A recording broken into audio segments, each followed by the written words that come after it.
Welcome to another exciting episode on Harry Flicks. Today, we're exploring a captivating tale called What If Harry Was Raised by the Lovegood Family?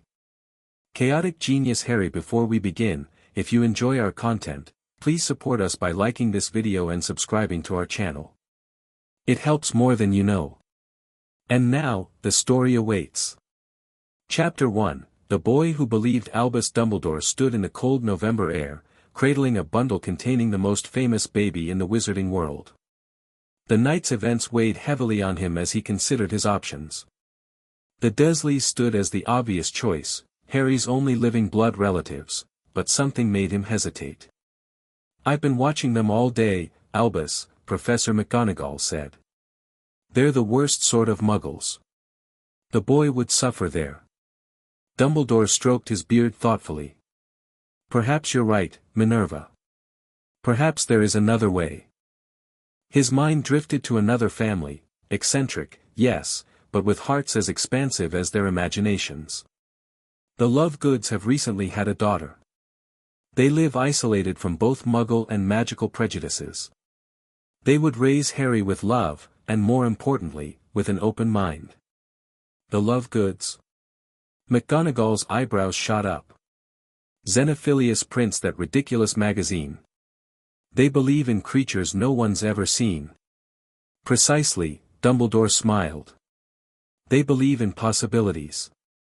Harry will need that where he's going. Hours later, Xenophilius opened his door to find Albus Dumbledore holding a sleeping baby. "The boy who lived needs a home," Dumbledore said simply. Xenophilius didn't hesitate. "Then he shall have one with us." Behind him, Pandora Lovegood appeared, their 1-year-old daughter Luna in her arms. She peered at the sleeping boy with his lightning scar.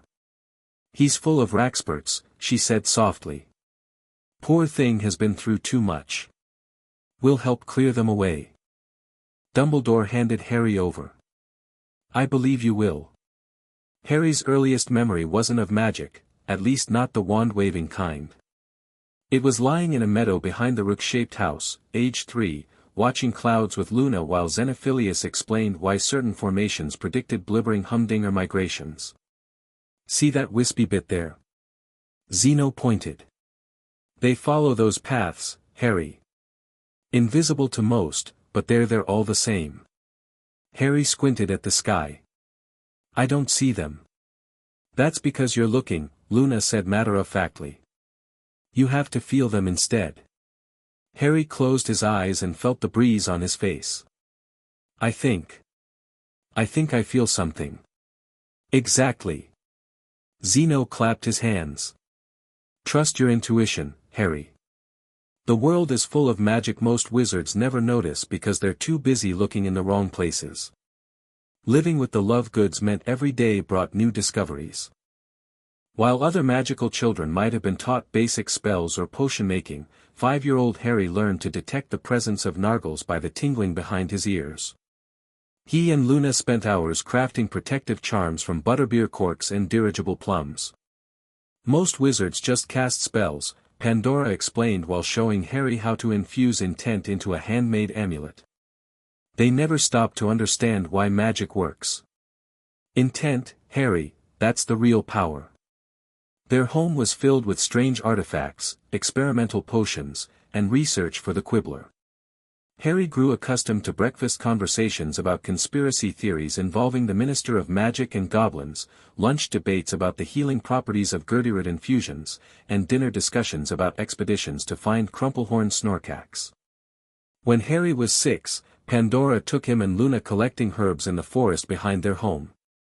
"Harry, would you fetch that flowering plant? The one with purple stems." Harry wandered over, but stopped suddenly. Something felt wrong. "I don't think I should touch that one." Pandora approached cautiously, then smiled. "Excellent instinct. That's dragon breath nettle, harmless to look at but causes terrible rashes." "How did you know?" Harry shrugged. It felt angry. Instead of dismissing him, Pandora knelt to his level. "That's a rare gift, Harry, sensing the nature of things. Trust that feeling. Magic isn't just in spells, it's in connections. The day everything changed began normally enough. 7-year-old Harry was helping Zeno arrange the printing press for the latest Quibbler edition while Luna sorted through illustration plates. Pandora called from her workshop upstairs. "I think I've got it this time." Harry and Luna exchanged excited glances.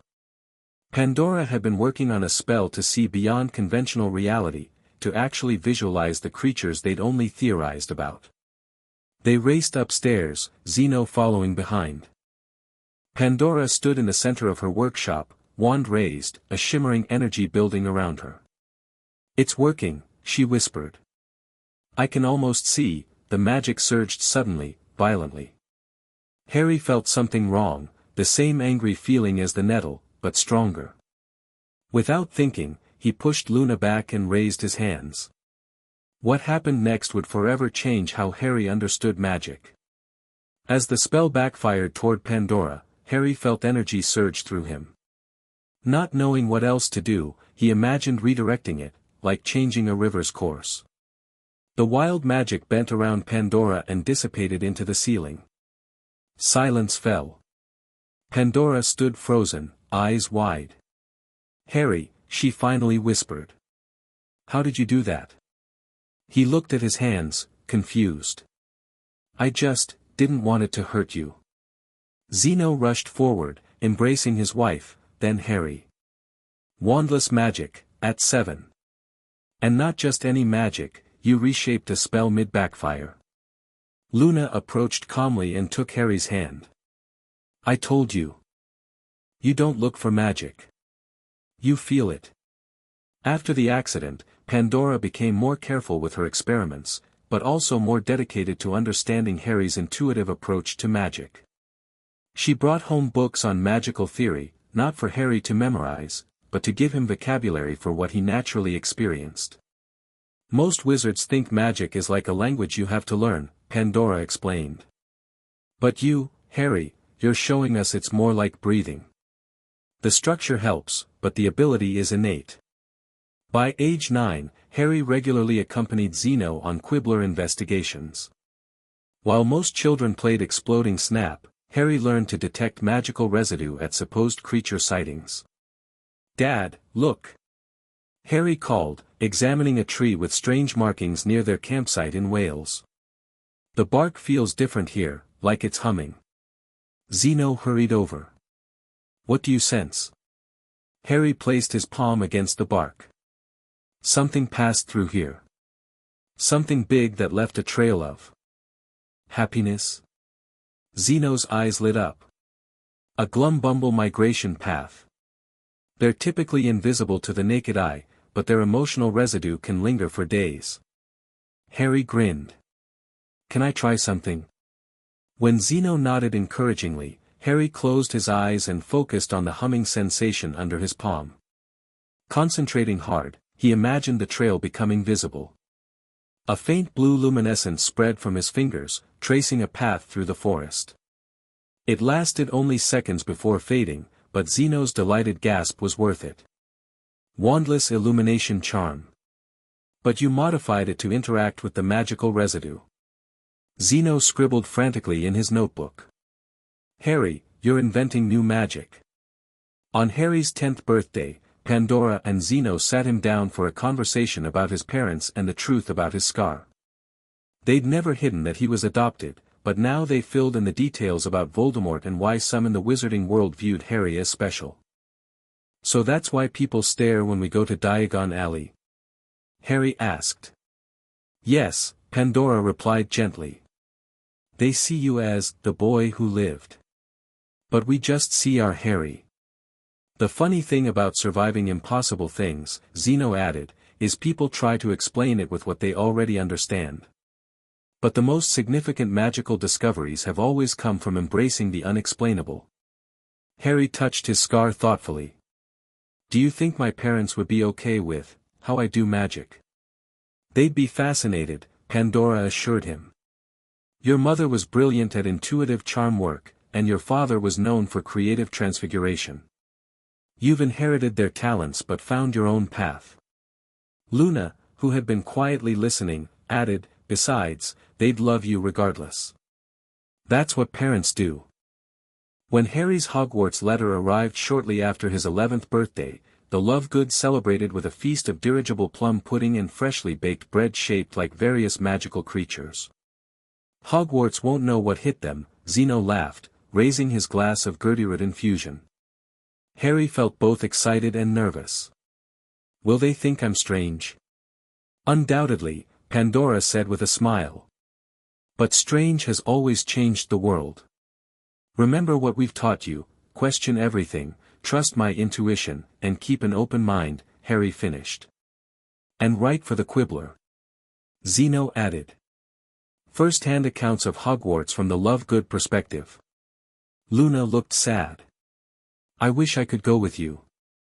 "Just 1 year apart," Harry reminded her. "And I'll send owls every week with all the weird stuff I discover." The trip to Diagon Alley proved enlightening. At Ollivander's, Harry tried 27 wands before finding his match, Holly and Phoenix Feather, 11 inches. "Curious," Ollivander muttered. "Very curious." "What's curious?" Harry asked. "I remember every wand I've ever sold, Mr. Potter. The phoenix who gave the feather for your wand gave only one other, the one that gave you that scar." Harry stared at the wand. "So Voldemort and I share something?" Ollivander flinched at the name, but Harry continued unperturbed. "That makes sense, actually. Connected by opposing forces, like magnetic poles or complementary magic. Dad wrote about this theory last month." Harry's eyes lit up. If magical signatures leave resonance, then the killing curse created a connection that might explain why this wand chose me. Ollivander blinked rapidly. That's a most unusual interpretation, Mr. Potter." Zeno beamed proudly. "Harry sees connections others miss." At Flourish and Blots, while purchasing required textbooks, Harry found himself drawn to obscure titles like Magical Theory, Beyond Incantation, and The Intuitive Approach to Spell Creation. "Can I get these too?" he asked. "They seem more interesting than Standard Book of Spells." Pandora examined the advanced texts. "These are typically for 7th years or beyond, Harry." "But they explain what I already feel," Harry insisted. "Look, this chapter talks about visualizing magical energy patterns instead of memorizing wand movements." They left the bookstore with both the required texts and Harry's selections. September 1st arrived too quickly. Standing on platform 9 3/4, Harry hugged each of his adoptive family members. "Remember," Pandora whispered, "your strength is seeing what others don't." "And don't let the Raxperts get you during exams," Luna added, placing a charm necklace around his neck. Zeno handed him a small package. "A two-way journal. Write to us anytime. And if you find evidence of the Hogwarts heliopath herd, document everything." On the train, Harry found an empty compartment and was soon joined by a tall, red-headed boy. "Mind if I sit? Everywhere else is full." "Go ahead," Harry smiled. "I'm Harry. Ron Weasley." The boy's eyes widened as he noticed Harry's scar. "Blimey, are you Harry Potter?" Harry nodded. "And Lovegood, really? They raised me. The Quibbler people." Ron looked surprised. "My dad says they're, completely bonkers." Harry grinned. "They'd take that as a compliment." Their conversation was interrupted when a bushy-haired girl appeared at the door. "Has anyone seen a toad? A boy named Neville's lost one." "No," Ron replied, "but Harry here was raised by the Lovegoods, so he might know some weird way to find it." The girl looked skeptical. "The Quibbler publishers?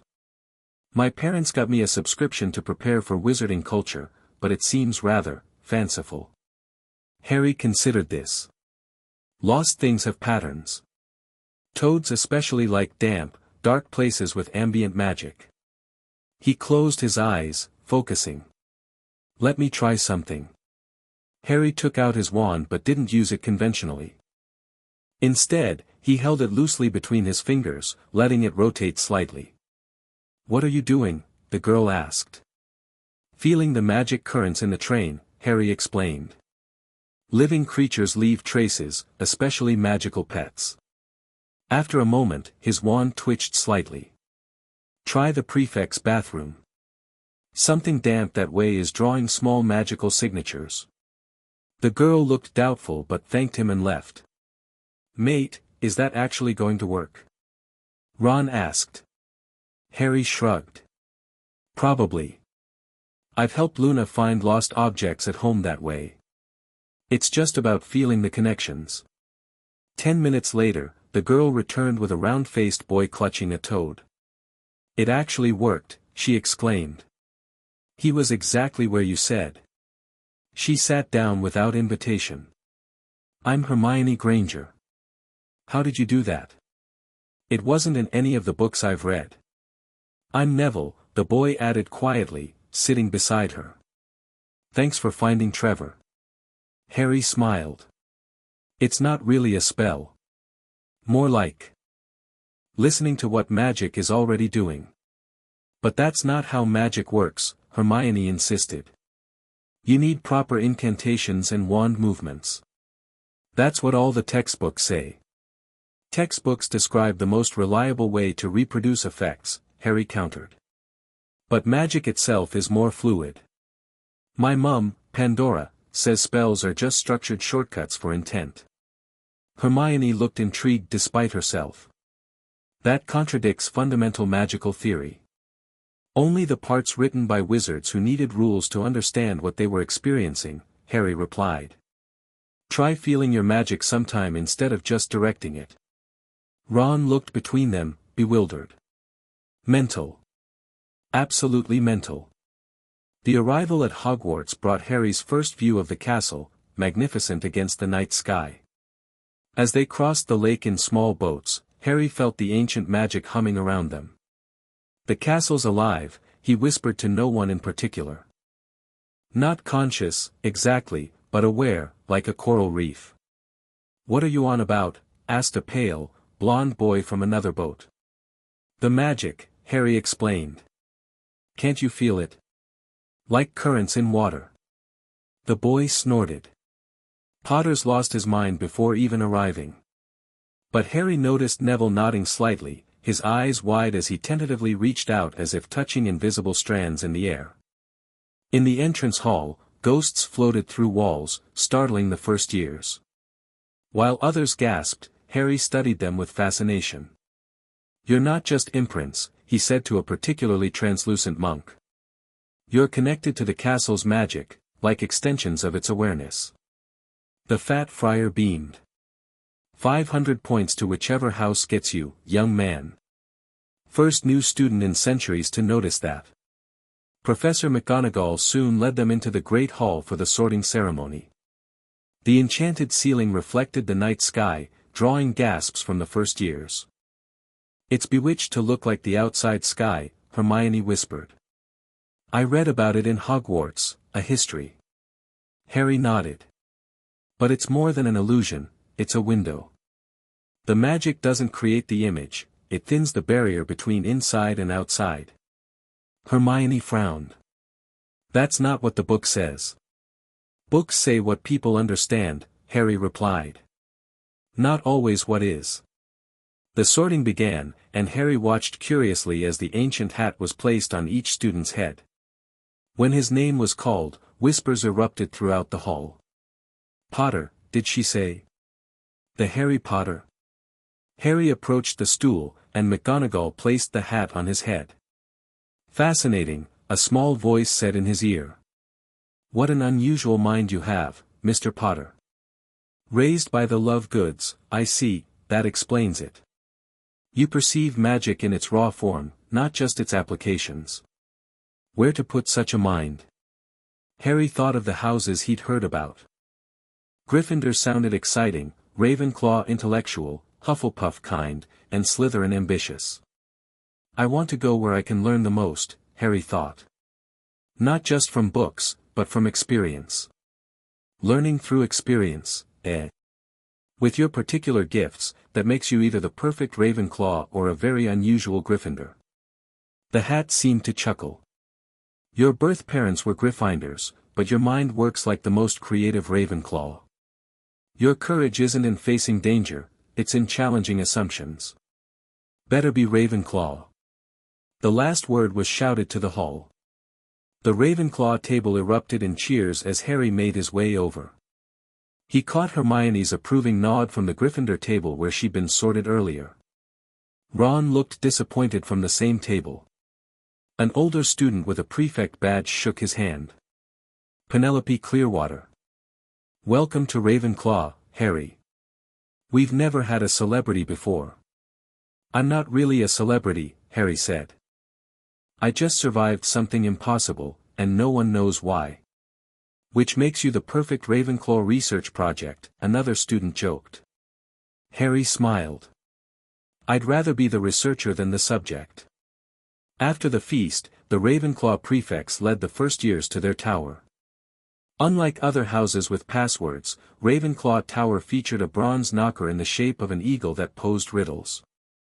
What comes once in a minute, twice in a moment, but never in 1,000 years, the knocker asked. While the other first years pondered, Harry answered immediately, the letter M. The door swung open. The prefect looked impressed. Quick thinking. Not really, Harry shrugged. It's pattern recognition. Language puzzles follow certain structures. The Ravenclaw common room was airy and circular, with bookcases lining the walls and a domed ceiling painted with stars. Harry immediately felt at home, it reminded him of Zeno's study. That night, Harry wrote in his two-way journal, Dear Mum, Dad, and Luna, sorted into Ravenclaw. The hat said my mind works unusually, thanks for that. The castle itself feels alive with magic. Already confused some people by explaining how magic actually works versus what the books say. Made some potential friends. Ron Weasley, thinks I'm mental but in a good way, Hermione Granger, brilliant but needs to unlearn textbook limitations, and Neville Longbottom, shy but I think he feels magic the way I do. Miss you all.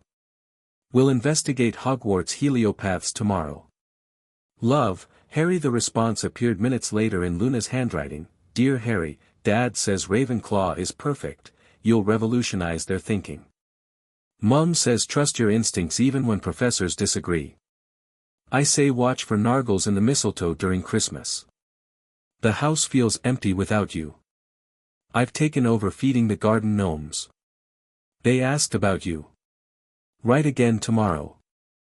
Check the third-floor corridor, Dad says that's where heliopaths would nest in a castle. Love, Luna, and Mum and Dad. Harry smiled, feeling less homesick. Hogwarts was strange and new, but he'd been raised to embrace the strange. Classes began the next day. In Charms, Professor Flitwick, Harry's head of house, squeaked excitedly during roll call when he reached Harry's name. Mr. Potter Lovegood. I've heard fascinating things from Pandora about your intuitive approach to magic. This drew curious looks from classmates. Their first lesson was the levitation charm. Flitwick demonstrated the swish and flick motion and proper pronunciation of Wingardium Leviosa. Harry watched carefully, but when it came time to practice, he tried something different. Instead of focusing on the exact wand movement, he concentrated on the feeling of lightness, imagining the feather wanting to float upward. Wingardium Leviosa, he said, making a gesture that was close to, but not exactly, the prescribed motion. His feather shot upward faster than anyone else's, hovering steadily near the ceiling. Marvelous! Professor Flitwick clapped. Though your wand movement was unconventional. I focused more on the intention than the motion, Harry explained. The feather wants to rise if you connect with its nature. Flitwick looked intrigued. Most interesting theory, Mr. Potter Lovegood. 5 points to Ravenclaw for successful casting, though I must encourage proper technique for consistency. Hermione, who was partnered with Neville in the mixed Gryffindor-Ravenclaw class, frowned. She was carefully executing the correct motion but achieving only slight movement. Harry leaned over. Try feeling the feather's desire to float instead of forcing it. That's not in the instructions, she whispered back. Just try it. Hermione looked skeptical but closed her eyes briefly. When she opened them, she performed the spell with slightly less rigid movements. Her feather rose steadily. It worked, she gasped. But why? Magic responds to intent, Harry explained. Wand movements help focus that intent, but they're not the source of the power. Transfiguration proved more challenging. Professor McGonagall began by turning her desk into a pig and back again, impressing the class. Transfiguration is precise magic, she explained. There is little room for improvisation. Their task was turning matches into needles. Harry studied his match intently. The match already contains elements of a needle, he muttered. Wood can become metal if you convince it that's its natural state. Instead of rigidly following McGonagall's instructions, Harry closed his eyes and visualized the match's structure changing at its core, atoms rearranging. When he opened his eyes and cast the spell, his match didn't just become a needle, it transformed into a perfectly threaded silver needle with an ornate eye. McGonagall noticed immediately. Mr. Potter. How did you? She picked up his needle, examining it. This is beyond first-year work. The detail in the threading alone. Harry shrugged. I just saw what the match could become and helped it get there. McGonagall's lips thinned. While impressive, Mr. Potter, following the established method ensures consistent results. What works for you might not work for others. Maybe they just need to see magic differently, Harry suggested innocently. By lunchtime, word had spread about Harry's unusual approach. Some students, particularly Ravenclaws, were fascinated. Others, like Draco Malfoy from Slytherin, were dismissive. Potter thinks he knows better than centuries of magical theory, Malfoy sneered at the Slytherin table. Typical celebrity attitude. Harry ignored the comments. He was more interested in comparing notes with Hermione, who'd reluctantly admitted his technique helped with charms. But it can't work for everything, she insisted. Some magic requires precision. All magic requires precision, Harry countered. Just not always in the way people think. It's about precise understanding, not precise mimicry. Potions class presented a different challenge. Professor Snape began with a roll call, pausing at Harry's name. Ah, yes, he said softly. Harry Potter. Our new celebrity. Some Slytherin sniggered. Potter Lovegood, actually, Harry corrected politely. I was adopted. Snape's eyes narrowed. The Lovegoods. That explains much about your unconventional approach I've heard about. He launched into a speech about the subtle science of potion making, then suddenly barked, Potter. What would I get if I added powdered root of asphodel to an infusion of wormwood? Hermione's hand shot up, but Harry considered the question thoughtfully. Asphodel has connections to the underworld in some traditions, and wormwood is associated with bitterness and absence.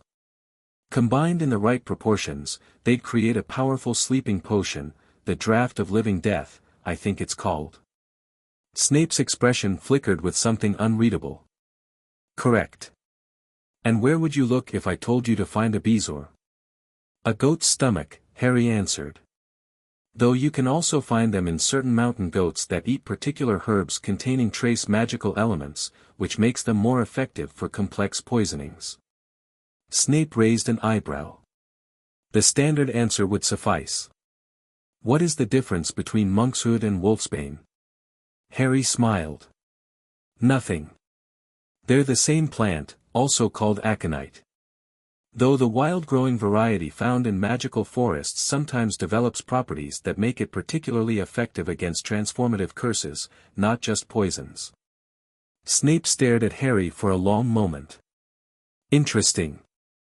You appear to have inherited your mother's intuitive understanding of potion ingredients, if not her precision in following instructions. There was an odd note in his voice, not quite hostile, but complex. The actual potion making went surprisingly well. While others strictly followed the textbook instructions, Harry noticed how ingredients reacted and adjusted his technique accordingly, stirring slightly differently, crushing rather than cutting certain components based on their texture. His finished potion was a shade brighter than the description required, causing Snape to frown. "Potter, you deviated from the instructions." "Only to achieve a more stable reaction," Harry explained. The valerian root was unusually dry, so crushing released more essential oils than cutting would have. Snape examined the potion closely. "Your result is acceptable. Though I cannot award extra points for improvisation that might lead other students astray." Harry nodded, not bothered. "I understand, Professor. Consistency in teaching is important." Something like surprise flashed across Snape's face before his expression returned to its usual severity. Defense against the dark arts proved disappointing. Professor Quirrell stammered through basic theory while Harry sensed something odd about him, a discordant magical signature that felt somehow doubled. "PP, please open your T textbooks to P page 12, Quirrell instructed. While others read about basic defensive theory, Harry studied the professor. There was something wrong with his magical aura, like two conflicting energies occupying the same space. "Professor," Harry raised his hand, "I've been reading about magical signatures. Is it true that dark magic leaves traces that can be detected?" Quirrell's stutter suddenly lessened. "An advanced concept, Mr. Potter." "Why do you ask?" "Just curious about how we identify dark magic without seeing it cast," Harry replied innocently. Quirrell's eyes narrowed slightly. "Some say it leaves a residue. But that's beyond first-year material." After class, Ron caught up with Harry in the corridor. "You're still coming to visit Hagrid with me tomorrow, right?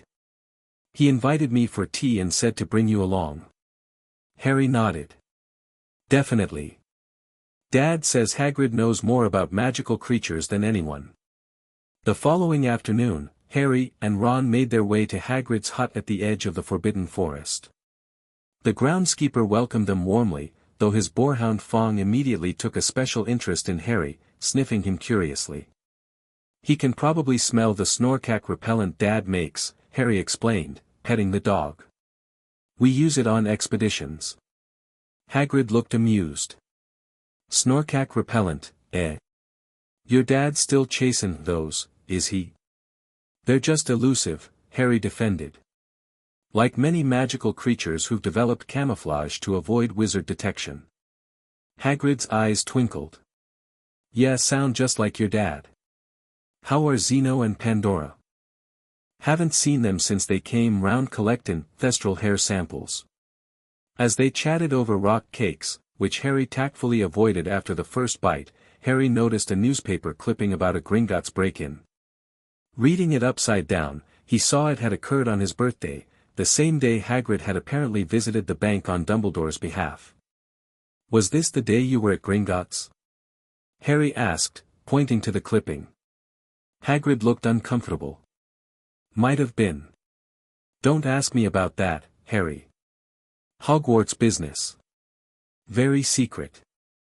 Harry didn't press, but his curiosity was piqued. On the walk back to the castle, he shared his thoughts with Ron. "Something valuable was moved from Gringotts to Hogwarts. And I bet it's connected to the third-floor corridor Dumbledore warned us about at the feast." Ron looked skeptical. "How'd you figure that?" "Patterns," Harry explained. "Dad always says coincidences in timing usually aren't coincidences at all." Flying lessons began the following week, with Ravenclaws paired with Hufflepuffs. Harry approached the ancient school broom with interest, running his hands above it without touching. "These have memory," he murmured. "Years of different flyers have left impressions." "What are you doing, Potter?" Madame Hooch asked sharply as she arrived. "Just feeling the broom's history," Harry explained. "This one's been through a lot. It remembers speed." Madame Hooch looked surprised. "You have unusually strong broom empathy. Rare talent in flyers." When instructed to call their brooms with "up," Harry didn't immediately shout the command. Instead, he connected with the broom's energy, then whispered, "up," as though inviting rather than commanding. The broom shot into his hand instantly, vibrating with eagerness. "Well done, Mr. Potter." Madam Hooch approved. Once in the air, Harry discovered an immediate affinity for flying. While other students wobbled uncertainly, he moved as if communicating directly with his broom, executing turns and dives with natural precision. Remarkable control for a first-timer. Madam Hooch called. "Have you flown before?" "Just on a toy broom as a toddler," Harry replied. "But it feels natural, like the air wants to carry me." After class, Professor Flitwick approached Harry. "Madam Hooch tells me you're a natural flyer, Mr. Potter Lovegood. Would you consider trying out for the Ravenclaw Quidditch team? First years aren't usually allowed, but exceptions have been made for exceptional talent." Harry considered this. "I'd like that, Professor. Though I might approach the game differently than most." Flitwick chuckled. "I would expect nothing less from you." As September turned to October, Harry established himself as one of Ravenclaw's most unusual students. His essays frequently challenged conventional magical theory, citing not only textbooks but obscure references and his own observations. Some professors found this refreshing, others were less enthusiastic. Professor Flitwick embraced Harry's creative approaches, often staying after class to discuss magical theory. McGonagall remained strict about methodology but couldn't deny his results. Snape seemed torn between irritation at Harry's improvisations and reluctant acknowledgement of his intuitive understanding of potion ingredients. Harry's friendship with Ron continued despite being in different houses. They often studied together in the library, where Harry helped Ron understand concepts through practical applications rather than rote memorization. Hermione gradually moved from skepticism to cautious interest in Harry's methods. While still relying primarily on textbooks, she occasionally asked him to explain his intuitive approach. "It's like you're not just casting spells," she observed during one study session. "You're having a conversation with magic itself." Harry nodded. "That's exactly it. Magic isn't a tool, it's a relationship." Harry's abilities made him popular among Ravenclaws needing homework help, but it also attracted attention he didn't want. Other students sometimes asked him about defeating Voldemort or stared at his scar. "I don't remember it," he'd explain patiently. "And surviving wasn't something I did, it was something that happened." One evening in mid-October, Harry was returning to Ravenclaw Tower after dinner when he felt drawn to the third-floor corridor, the forbidden one. Following his intuition, he approached cautiously, feeling the magical protections like a slight pressure against his skin. As he reached the door at the end of the corridor, he felt something massive behind it, not just physically large, but magically complex. Placing his hand near the door without touching it, he sensed multiple magical signatures intertwined. "A guardian," he whispered. "Guarding something even more magical underneath." "What are you doing here, Potter?" came Snape's voice from behind him. Harry turned calmly. "Feeling the magic, Professor. There's something fascinating behind this door." Snape's eyes narrowed. "The corridor is forbidden for a reason.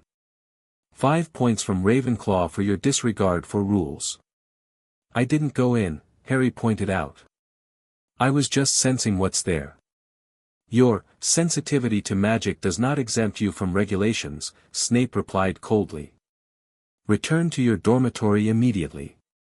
As Harry walked away, he noticed Snape limping slightly. The professor's robes shifted, revealing a glimpse of a mangled, bloodied leg. That night, Harry wrote to Luna, "Found something interesting in the forbidden corridor, a powerful guardian protecting something even more valuable. Snape seems to have tried to get past it and was injured. The plot thickens. Tell Dad his heliopath theory might be right, I sensed something fiery behind the door." Harry's first Quidditch match approached in November. As the youngest Ravenclaw seeker in a century, expectations were high. The match against Hufflepuff would test not only his flying skills but his unconventional approach to the game. Potter, Quidditch is about strategy and skill, Roger Davies, the Ravenclaw captain, explained during their final practice. Stick to the plan we discussed. Harry nodded, though he had his own ideas. In practice, he'd shown an uncanny ability to predict the Snitch's movements by feeling air currents and magical traces. The morning of the match, a package arrived for Harry, a brand new Nimbus 2000 with a note from Pandora and Xenophilius, for our brilliant boy who sees the world differently. Fly your own path. We've enhanced it with a minor clarity charm to help you spot Raxperts mid-flight. Might help with finding the Snitch too. Love, Mum and Dad. The Nimbus caused a sensation at breakfast. Even Ron came over from the Gryffindor table to admire it. Brilliant. You'll destroy Hufflepuff with this. As the teams walked onto the pitch, Harry felt the excitement from the crowd wash over him in waves. When Madame Hooch blew her whistle, 14 brooms rose into the air. Harry soared above the main action, focusing not on visually scanning for the Snitch but feeling for its unique magical signature, a trick he developed during practice. The Nimbus responded to his slightest touch, more like an extension of himself than a separate object. The Hufflepuff Seeker, following traditional strategy, zigzagged across the pitch, eyes darting everywhere. Harry remained mostly stationary, occasionally shifting position based on subtle changes in the magical atmosphere. What's Potter doing? Commentator Lee Jordan asked. Ravenclaw's new Seeker seems to be meditating on his broom. Suddenly, Harry felt it, a flutter of golden magic to his left. Without looking, he dived sharply, following the sensation rather than sight. The crowd gasped as he plummeted toward the ground. The Hufflepuff Seeker, seeing the dive, followed, assuming Harry had spotted the Snitch. But Harry was chasing the feeling, not the visible object. He pulled up at the last second, hand outstretched to a seemingly empty patch of air, until the Snitch materialized within his grasp, as if drawn to him. Potter has the Snitch.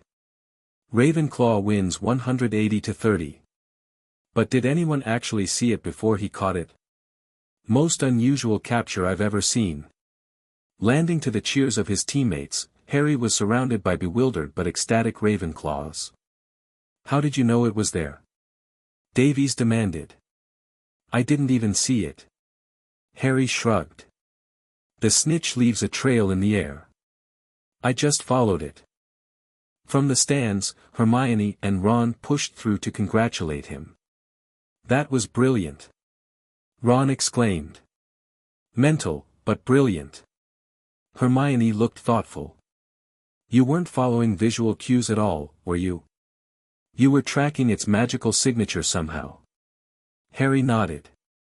Everything magical has a pattern. Once you learn to feel it, seeing becomes secondary.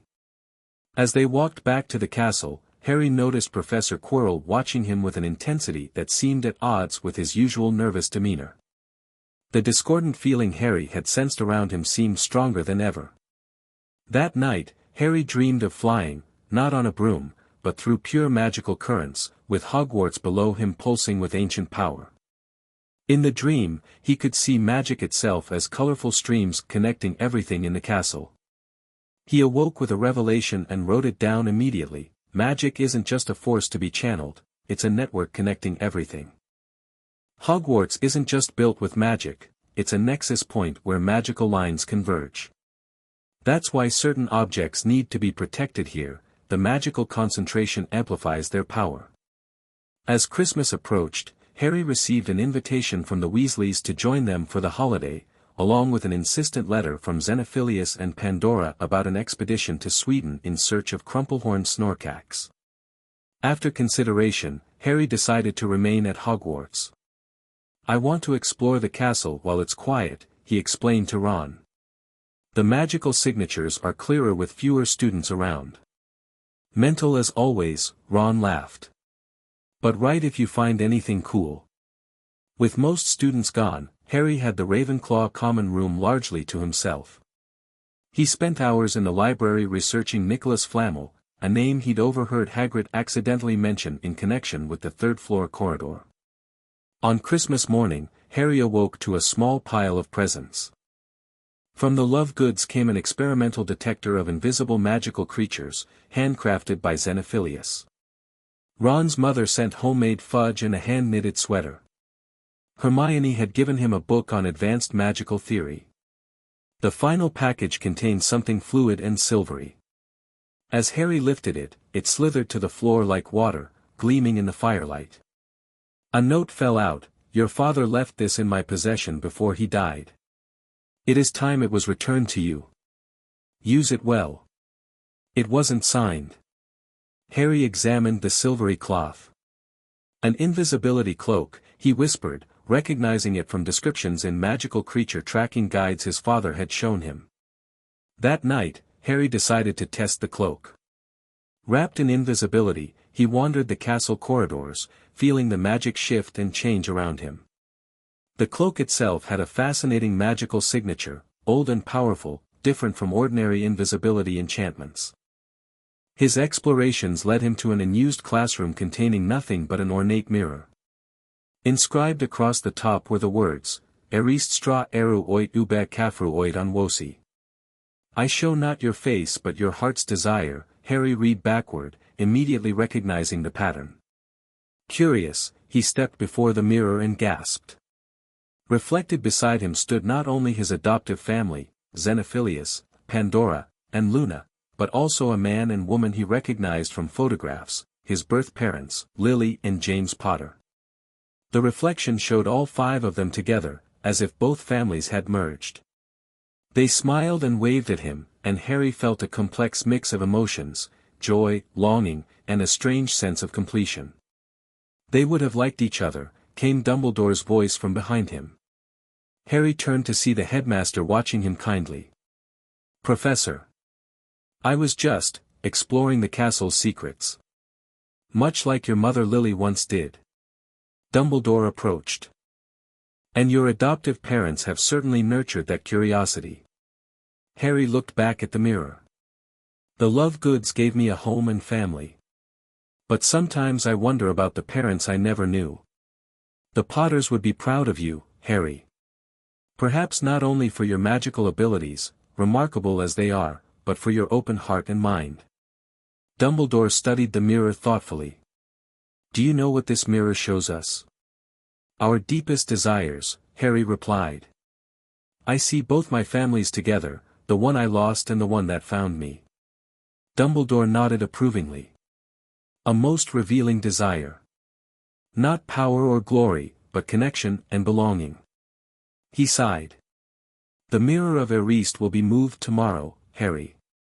I ask that you not seek it again. It gives neither knowledge nor truth, and many have wasted away before it." "I understand, Professor." Harry hesitated, then asked, "What do you see when you look in it?" Dumbledore's eyes twinkled. I see myself holding a pair of thick, woolen socks. One can never have enough socks." Harry sensed this wasn't entirely truthful but respected the headmaster's privacy. As he turned to leave, Dumbledore called after him. "Harry, your approach to magic is unusual. Professor Flitwick tells me you see connections others miss." "Mom, Pandora, says I feel magic rather than just use it," Harry explained. "A rare gift," Dumbledore nodded. "But remember, even the most intuitive musician must learn scales before composing symphonies." "You think I should focus more on fundamentals?" Harry asked. "I think," Dumbledore replied carefully, "that your unique perspective will serve you well, but the traditional methods have value too. Balance, Harry. The most powerful magic comes from balancing intuition with discipline." Winter melted into spring, and Harry continued his research into Nicholas Flamel while balancing classwork, Quidditch, and his ongoing magical experiments. His friendship with Ron and Hermione deepened, despite occasional frustrations, particularly Hermione's insistence on textbook methods and Ron's skepticism of Harry's wilder theories. One afternoon, during a study session, Hermione suddenly slammed down a massive book. "I've found him." Nicholas Flamel, he's the only known maker of the Philosopher's Stone. Harry's eyes widened. Of course. That's what's being protected. A stone that can transform metals to gold and produce the elixir of life. Ron looked between them. So whatever's guarding that trapdoor is protecting this stone thing.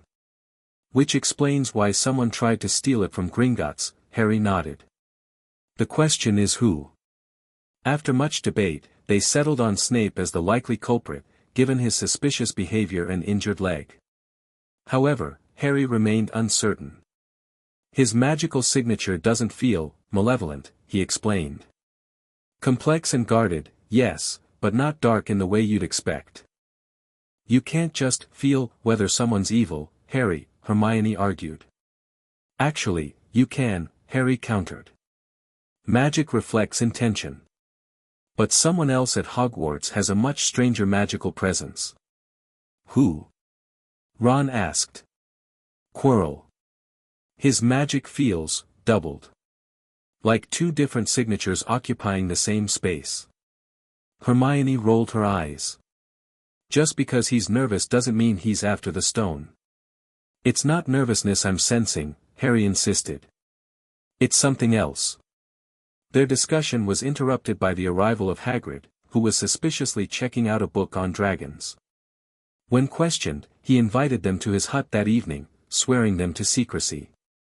In Hagrid's sweltering cabin, they discovered the reason for the heat, a dragon egg in the fireplace.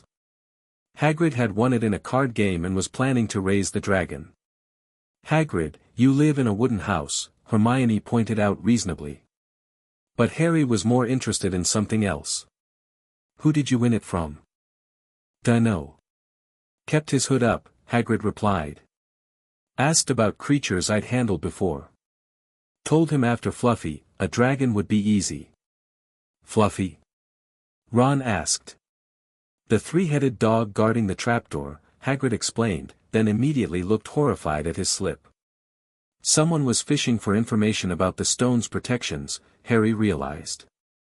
Did you tell them how to get past Fluffy? Course not. Hagrid looked offended.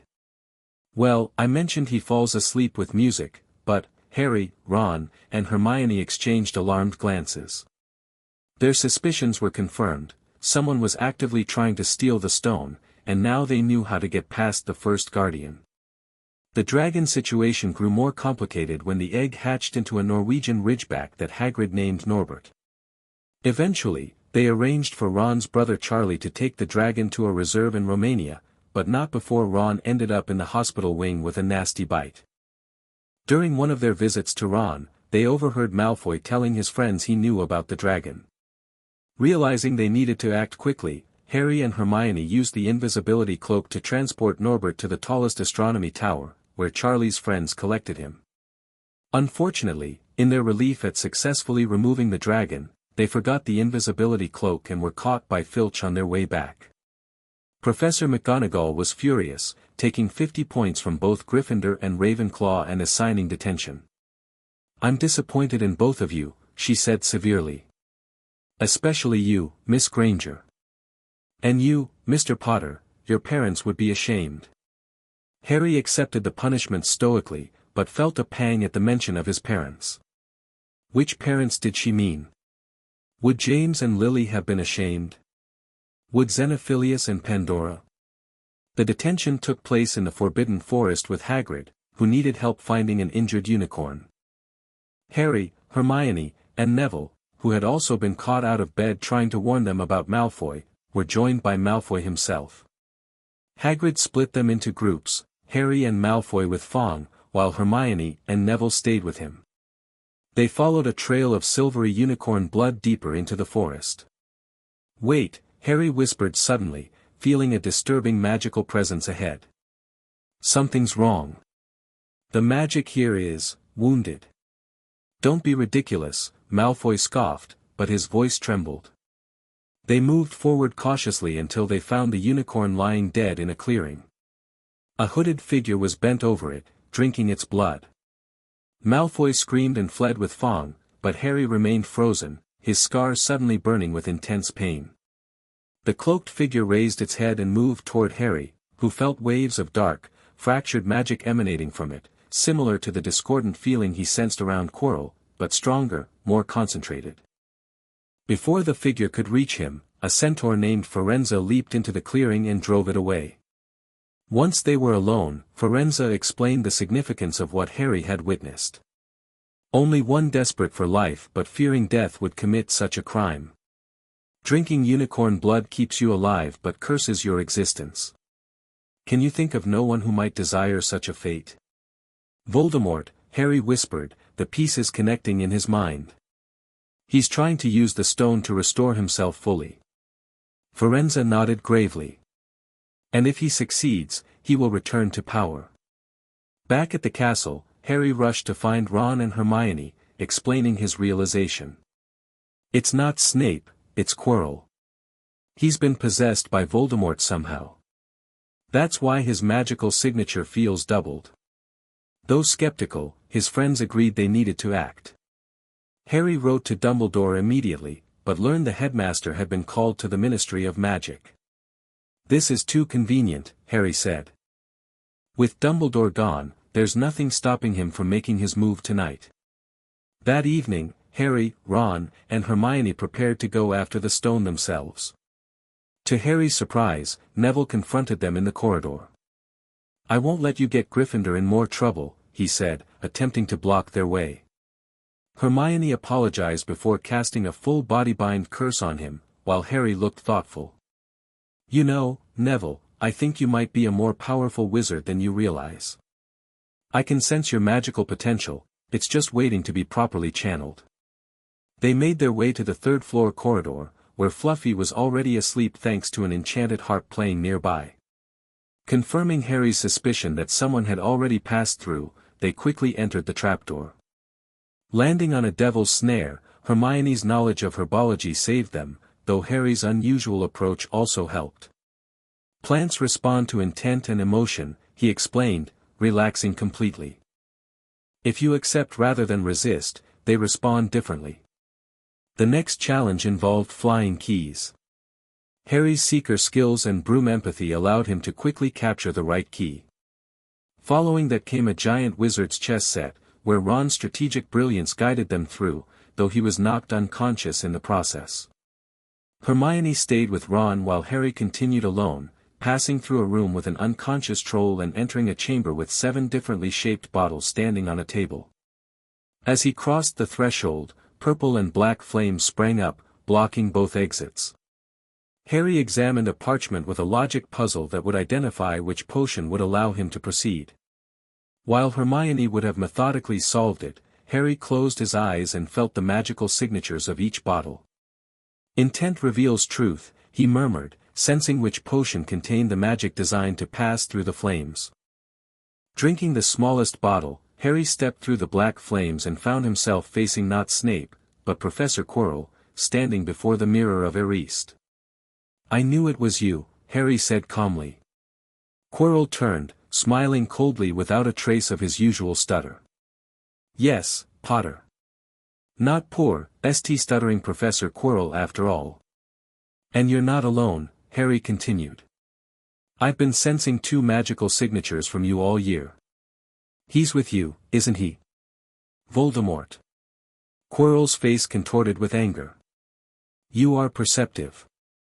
The Master is with me wherever I go. To Harry's horror, Quirrell unwrapped his turban to reveal a second face on the back of his head, pale, with glaring red eyes and slits for nostrils. Harry Potter, it whispered. See what I have become. Mere shadow and vapor, forced to share another's body. But with the elixir of life, I can create a body of my own. Despite his fear, Harry maintained his focus, studying the magical connection between Quirrell and Voldemort. It was parasitic, Voldemort's fractured magical signature draining Quirrell's life force. Your connection is unstable, Harry observed. You're killing your host. Voldemort laughed coldly. Unicorn blood has sustained us, but the stone will make that unnecessary. Now, look in the mirror and tell me what you see. Quirrell forced Harry before the mirror of Eriste. Harry gazed into it, wondering what would happen. To his surprise, he saw his reflection smile and put its hand in its pocket, withdrawing a blood-red stone. The reflection winked and returned the stone, and Harry felt the real stone drop into his actual pocket. "What do you see?" demanded Quirrell. Harry thought quickly. "I see myself with both my families, the Potters and the Lovegoods, all together and happy." "He lies," hissed Voldemort. "Let me speak to him face to face." "Master, you are not strong enough." "I have strength enough for this." As Voldemort's face confronted him directly, Harry felt his scar burning but maintained his focus on the magical currents around them. Voldemort's magic was powerful but fractured, while Quirrell's was being consumed. "Now, Potter, give me the stone in your pocket," Voldemort commanded. Harry refused, prompting Quirrell to lunge at him. As Quirrell's hands closed around Harry's throat, both screamed in pain. Quirrell's hands blistered and burned where they touched Harry's skin. "It burns!" Quirrell shrieked, examining his hands. "Then kill him, fool!" Voldemort screeched. But Harry, realizing Quirrell couldn't touch him without suffering, pressed his advantage. He grabbed Quirrell's face, focusing his intent into the contact. "Your magic doesn't belong together," Harry gasped, feeling the discordant energies react to his touch. The parasitic connection, it's vulnerable to love-based protection. As Harry maintained contact, Quirrell screamed in agony. Harry felt Voldemort's presence attempting to tear free from his host. The pain in Harry's scar became unbearable, and he collapsed into darkness. When Harry awoke in the hospital wing, Dumbledore was sitting beside his bed. "The stone?" Harry asked immediately. "Safe. Nicholas and I have decided it will be destroyed." "But won't he die?" "He has enough elixir to set his affairs in order. To one as old as he, death is but the next great adventure." Harry nodded, then asked, "How was I able to get the stone from the mirror?" Dumbledore's eyes twinkled. "One of my more brilliant ideas. Only someone who wanted to find the stone, find it, not use it, could retrieve it. And why couldn't Quirrell touch me?" "Your mother died to save you, Harry. Love leaves a mark, not a visible one, but a protection in your very skin. Voldemort, who has never understood love, could not touch someone marked by something so good." Harry considered this. "I felt it, the protection. It was like a golden thread in my magical signature that rejected Voldemort's fractured one." Dumbledore looked intrigued. "You continue to surprise me, Harry. Few wizards ever develop the sensitivity to magic that you already possess. The Lovegoods have nurtured a remarkable gift in you." "Professor," Harry asked hesitantly, "do you think my birth parents would have approved of how the Lovegoods raised me? I'm so different from other wizards." "Different, yes, but in ways Lily and James would have celebrated. They valued courage, creativity, and compassion, all qualities you possess in abundance. The methods may be unconventional, but the heart of what makes a good wizard, and a good person, is very much present in you." After Dumbledore left, Harry received a flood of visitors, Ron and Hermione first, then his Ravenclaw friends and Quidditch teammates. The last visitor was unexpected, Professor Snape, who entered stiffly and stood at the foot of Harry's bed. "Potter." "Professor." Snape seemed to struggle with what to say. "Your actions were reckless and could have resulted in your death." "But they didn't," Harry pointed out. "No," Snape conceded. "Your unusual approach to magic appears to have certain advantages in unpredictable situations." He hesitated. "Your mother, Lily, also had an intuitive understanding of magic, particularly in potions and charms." Harry brightened. "Really?" "She did not disregard established methods as completely as you do," Snape added sharply, "but she saw connections others missed." With that cryptic comment, Snape departed, leaving Harry to ponder the comparison to his birth mother. The end-of-year feast found Harry fully recovered. Ravenclaw hadn't won the House Cup, that honor went to Gryffindor after Dumbledore awarded last-minute points to Ron, Hermione, and Neville for their roles in preventing the stone's theft, along with points to Harry that weren't quite enough to put Ravenclaw ahead. Harry didn't mind. As Luna had written in their two-way journal, cups are just things. Discoveries are forever. On the Hogwarts Express home, Harry, Ron, and Hermione shared a compartment, discussing summer plans. Ron invited Harry to visit the Burrow, while Hermione wanted to prepare for second year. "Dad's planning an expedition to Yorkshire," Harry told them. "There have been reports of a colony of blibbering humdingers establishing nests in abandoned Muggle factories." Ron and Hermione exchanged amused glances but didn't dismiss the idea outright. "Maybe I'll come along," Ron suggested. "After watching you all year, I'm starting to think there might be something to your family's crazy theories." "They're not crazy," Harry grinned. "Just ahead of their time. Like me." As the train approached King's Cross, Harry felt a surge of excitement at the thought of reuniting with the Lovegoods. His first year had been full of challenges and discoveries, but he was eager to share them with the family that had taught him to see magic, and the world, differently. He caught sight of them on the platform, Xenophilius in bright yellow robes, Pandora with flowers in her hair, and Luna wearing what appeared to be a necklace of radishes. They waved enthusiastically. "That's my family," Harry told his friends proudly. "Completely bonkers and absolutely brilliant." "They raised you well, mate," Ron said sincerely. "Even if you are mental sometimes." Hermione nodded. "Your approach to magic is unorthodox, but I can't argue with the results." As Harry stepped off the train into his family's embraces, he knew he was exactly where he belonged. The boy who lived had become the boy who believed, in magic's endless possibilities, in looking beyond the obvious, and in the power of seeing the world through wondering eyes. The conventional wizarding world might never fully understand him, but Harry Potter Lovegood wouldn't have it any other way. Chapter 2, Impossible Solutions. The Yorkshire moors stretched out like a rumpled blanket, misty and mysterious in the early morning light. Harry Potter Lovegood stood ankle-deep in dewy grass, eyes closed, hands outstretched. At 12 years old, he looked much like other boys his age, except for the lightning bolt scar on his forehead and the butterbeer cork necklace dangling around his neck. "Feel anything?" Luna asked, standing beside him in bright yellow wellies that clashed spectacularly with her radish earrings. "Something, fluttery. Like tiny wings," Harry murmured, not opening his eyes. "About 30 feet that way."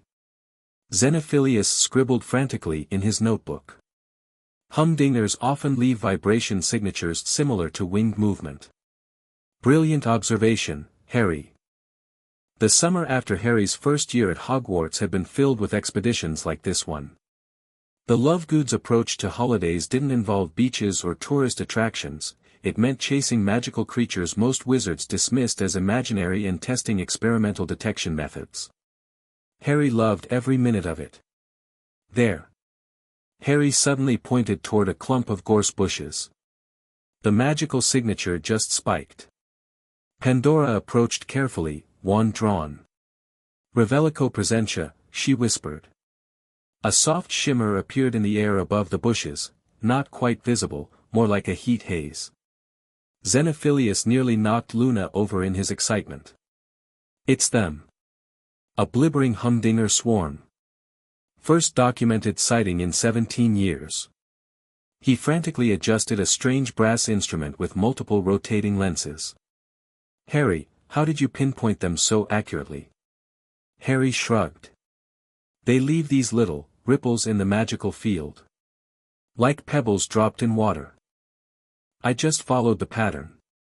"Your sensitivity has improved dramatically since you started at Hogwarts," Pandora observed, pride evident in her voice. "The structured magical environment must be refining your natural abilities." After successfully documenting the humdinger sighting, which would feature prominently in the next Quibbler edition, they picnicked on the moor, discussing Harry's upcoming second year. "I've been experimenting with that wandless illumination charm," Harry told them between bites of cucumber sandwich. I can make it respond to specific magical signatures now. Luna nodded seriously. That could help find Nargles. They're very sneaky. Speaking of experimenting, Pandora said, pulling a small package from her bag, we have something for you, Harry. Inside was what appeared to be an ordinary silver pocket watch. Harry opened it to find not clock faces but spiraling patterns that shifted and changed as he watched. It's a magical resonance detector, Xenophilius explained excitedly. My own invention. It attunes to ambient magical frequencies and displays them visually. We thought it might help you catalog the different magical signatures you encounter, Pandora added. The patterns should correspond to what you feel intuitively.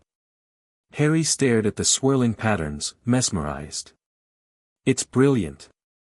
I can compare what I sense with what the detector shows. And, Luna added with a sly smile, it looks like a normal watch to anyone who doesn't know better. So you won't seem completely bonkers at school. Harry laughed. I'm pretty sure that ship has sailed. Half the school already thinks I'm mental. That's because they're conventional thinkers, Xenophilius said dismissively. Trapped in established paradigms. You see beyond, Harry, that makes you a revolutionary, not a madman. Though there's often little difference, Pandora added with a wink. The remaining weeks of summer passed in a blur of magical experiments, Quidditch practice in the meadow behind their house, and helping Xenophilius with the latest Quibbler editions. Harry also exchanged regular letters with Ron and Hermione, though their correspondence had mysteriously stopped in the last few weeks. 3 days before the start of term, Harry awakened to strange sounds from outside his window. Peering out into the night, he was startled to see a flying Ford Anglia hovering in midair, with Ron's freckled face grinning at him from the passenger seat. Surprise! Ron called as Harry opened the window. We've come to rescue you. Fred and George Weasley waved from the front seats. Hop in, Harry.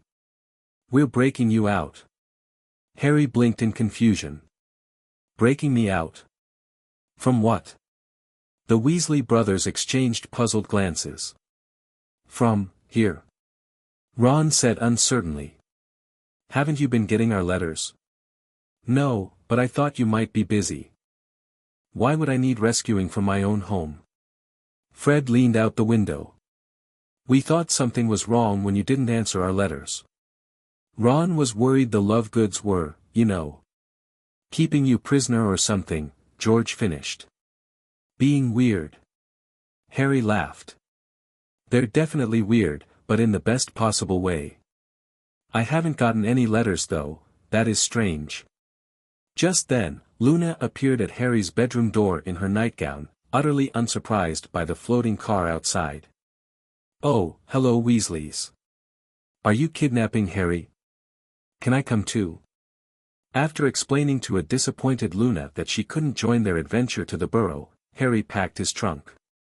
He left a note for Xenophilius and Pandora explaining where he'd gone, then climbed into the flying car. Sorry about the misunderstanding, Ron said as they soared above the countryside. But it'll be brilliant having you at the burrow anyway. I'm glad you came, Harry assured him. But I wonder what happened to your letters. The mystery was solved the next morning at the Weasleys' chaotic but welcoming home. As Harry explained the situation to Mr. and Mrs. Weasley over breakfast, a miserable-looking house elf appeared with a crack in the middle of the kitchen.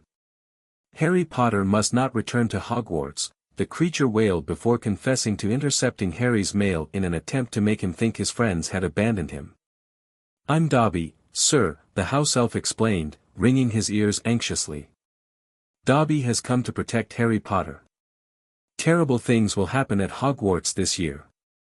While the Weasleys gaped at this dramatic pronouncement, Harry knelt to Dobby's level, studying him with interest. You're bound to a family, aren't you? He asked gently. I can see the magical tethers. They're constricting your own magical signature. Dobby's tennis ball eyes widened. Harry Potter can see Dobby's binding magic. Harry Potter is even greater wizard than Dobby knew. Not greater, Harry corrected. Just different. What terrible things are happening at Hogwarts, Dobby? The house elf shook his head violently. Dobby cannot say directly. Dobby is bound to secrecy. But Harry Potter must not go where he will be in mortal danger. Despite further questioning, Dobby wouldn't reveal more. Before disappearing with another crack, he made Harry promise to be vigilant. Well, that was bizarre, Fred commented. Even by your standards, Harry, George added. But Harry looked thoughtful. His magic was conflicted, torn between his binding and his desire to help. And he was genuinely terrified. He turned to Ron. I think we need to be ready for trouble when we get to Hogwarts. The remaining days at the Burrow were filled with Quidditch in the paddock, degnoming the garden, and Harry's fascination with every magical aspect of the Weasley home. Mr. Weasley was particularly delighted by Harry's questions about how Muggle artifacts could be enhanced with magical properties. Most wizards just enchant objects without understanding their original function, Harry explained as they examined Mr. Weasley's collection of plugs. But if you integrate the magic with the object's intended purpose, the results are more stable. Exactly. Mr. Weasley exclaimed. That's the principle behind the car. It flies because cars are meant for transportation, I just extended the concept. Mrs. Weasley was less enthusiastic about these discussions, especially after Harry suggested ways to make the car undetectable to Muggles. September 1st arrived, and with it the usual Weasley chaos of last-minute packing and forgotten items.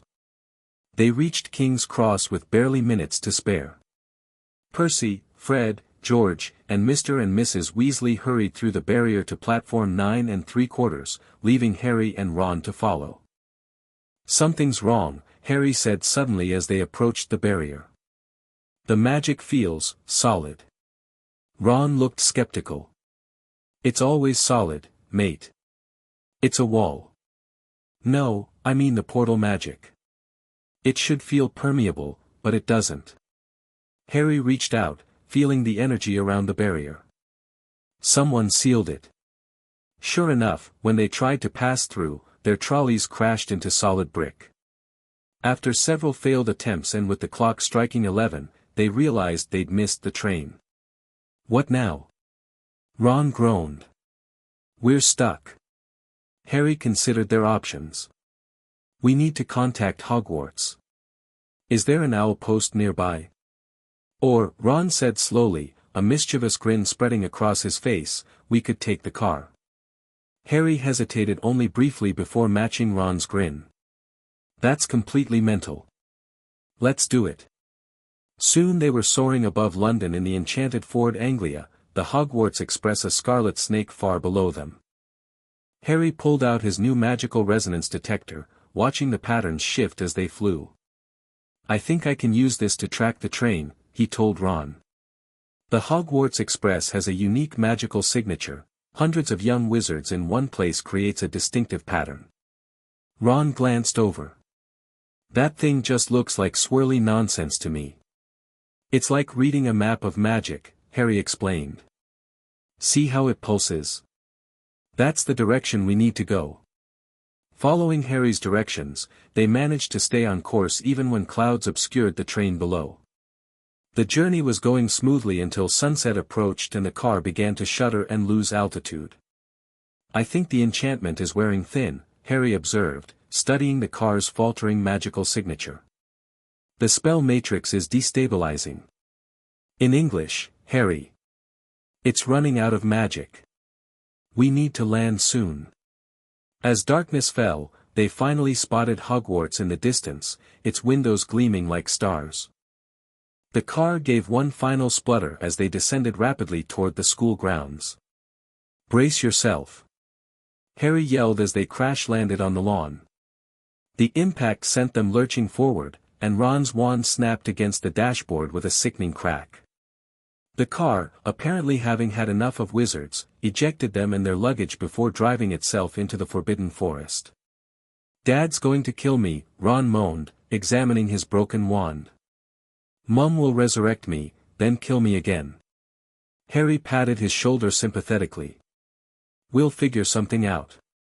Maybe I can, Potter. Weasley. Professor Snape's voice cut through the night like a blade. Follow me. Now. They followed Snape into the castle, exchanging worried glances. In his office, the potions master's fury was palpable. Seen by no less than 7 muggles, damage to a whomping willow that has been on these grounds since before you were born. Harry hadn't even realized they'd hit the infamous tree, but apparently it had taken offense to their landing. Professor McGonagall and Professor Flitwick soon joined them, looking equally severe. After a thorough dressing down, they were assigned detentions but, to their immense relief, not expelled. You should thank your lucky stars for that, McGonagall said sharply. Breaking the international statute of secrecy is no small matter. As they left to join the feast already in progress, Harry turned to Ron. Let me see your wand. Ron held out the splintered remains, barely held together by a few strands of unicorn hair. It's hopeless. Harry examined it thoughtfully. The core is still intact. The magical signature is damaged but not destroyed. He pulled out his own wand. I've been experimenting with a modified Reparo charm that works with magical objects. Want me to try? It can't get worse, Ron shrugged. Harry closed his eyes, feeling the wand's injured magic. Rather than simply casting Reparo, he visualized the wand's original state, focusing on reconnecting its magical channels. Reparo Magicki, he murmured, making a spiraling motion unlike the standard charm. Golden light enveloped the broken wand. When it faded, the wand appeared mended, though a hairline crack remained visible. Try it, Harry suggested. Ron pointed it at a quill on Snape's desk. Wingardium Leviosa. The quill rose shakily, wobbled, then stabilized. Ron's face lit up. It works. Not perfectly, but way better than I expected. The core connections need time to fully heal, Harry explained. Use it gently for a few weeks and it should strengthen. Ron looked at Harry with newfound respect. That's bloody brilliant. They don't teach that spell at Hogwarts, do they? No, Harry admitted. I kind of invented it this summer. Mom, Pandora, says spell creation is just about understanding what you want magic to do, then finding the right way to direct it. Mental, Ron said, shaking his head. Absolutely mental. But in a good way.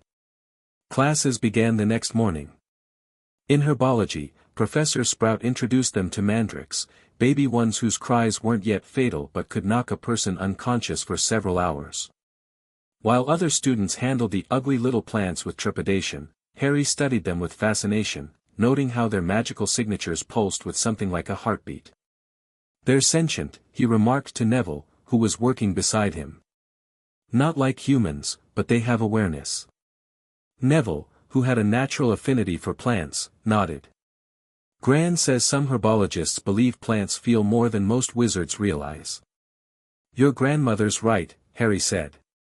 Most people only notice flashy magic, but plants have subtle power. You're good with them because you respect that. Neville blushed at the compliment. Their next class was Transfiguration, where they were supposed to turn beetles into buttons. Ron's damaged wand caused his beetle to skitter around emitting smoke, while Hermione produced perfect buttons on her first try. Harry studied his beetle intently before casting. The key isn't forcing it to be something else, he told Ron. It's about finding the button-ness already inside the beetle. The what-ness? Ron asked, bewildered. Everything contains the potential to be something else, Harry explained. Transfiguration just realizes that potential.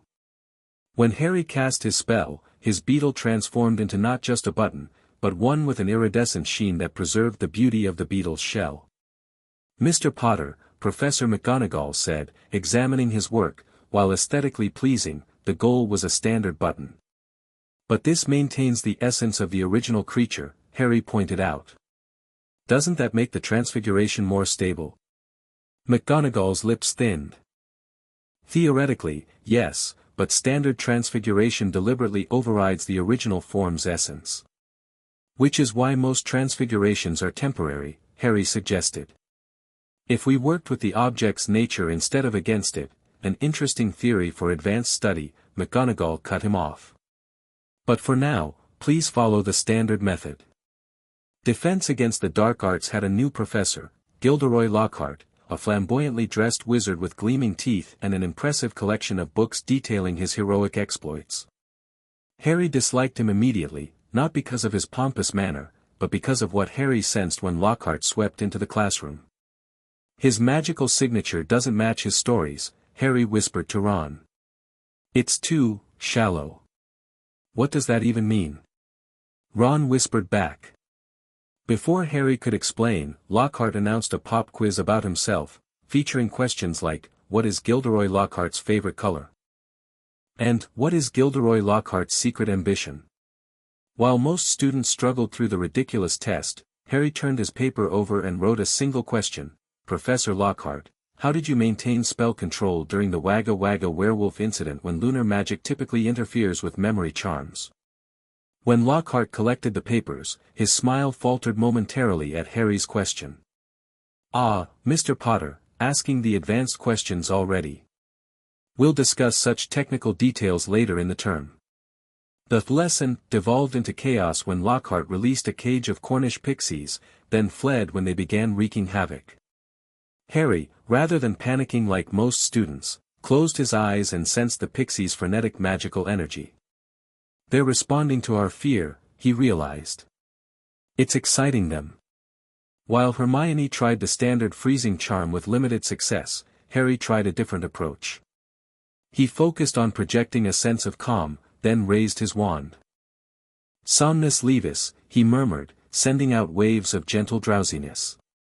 The pixies' movements gradually slowed, their manic energy dissipating as they settled on surfaces around the room, yawning and curling up. What spell was that? Hermione demanded as they collected the sleepy creatures. A modified sleeping charm, Harry explained. They were too hyper for a full freezing spell, but their size makes them susceptible to suggestion magic. Hermione looked impressed despite herself. That's not in the standard book of spells. No, Harry agreed.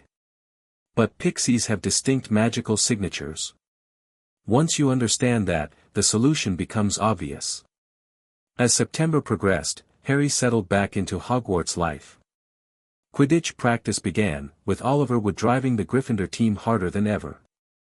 Harry often watched their practices, studying different flying techniques to incorporate into his own style. One morning, the Gryffindor team arrived for practice to find the Slytherin team already on the pitch, led by their new seeker, Draco Malfoy. My father's generously donated new Nimbus 2001s to the entire team, Malfoy bragged, showing off the gleaming broomsticks. Ron and Hermione had joined Harry to watch the practice, and Ron's face darkened at Malfoy's attitude. When Hermione pointed out that the Gryffindor team had gotten in on pure talent, Malfoy turned on her. No one asked your opinion, you filthy little mudblood, he spat. The reaction was instantaneous. The Gryffindor team erupted in outrage, Ron pulled out his damaged wand, and chaos ensued. Before anyone could stop him, Ron cast a slug-vomiting curse that, thanks to his broken wand, backfired spectacularly. As Ron began retching up slugs, Harry and Hermione rushed him away from the jeering Slytherins, heading for Hagrid's hut. What happened? Hagrid asked as they burst in. Malfoy called Hermione a you-know-what, Harry explained, helping Ron to a basin. He didn't. Hagrid gasped, looking at Hermione.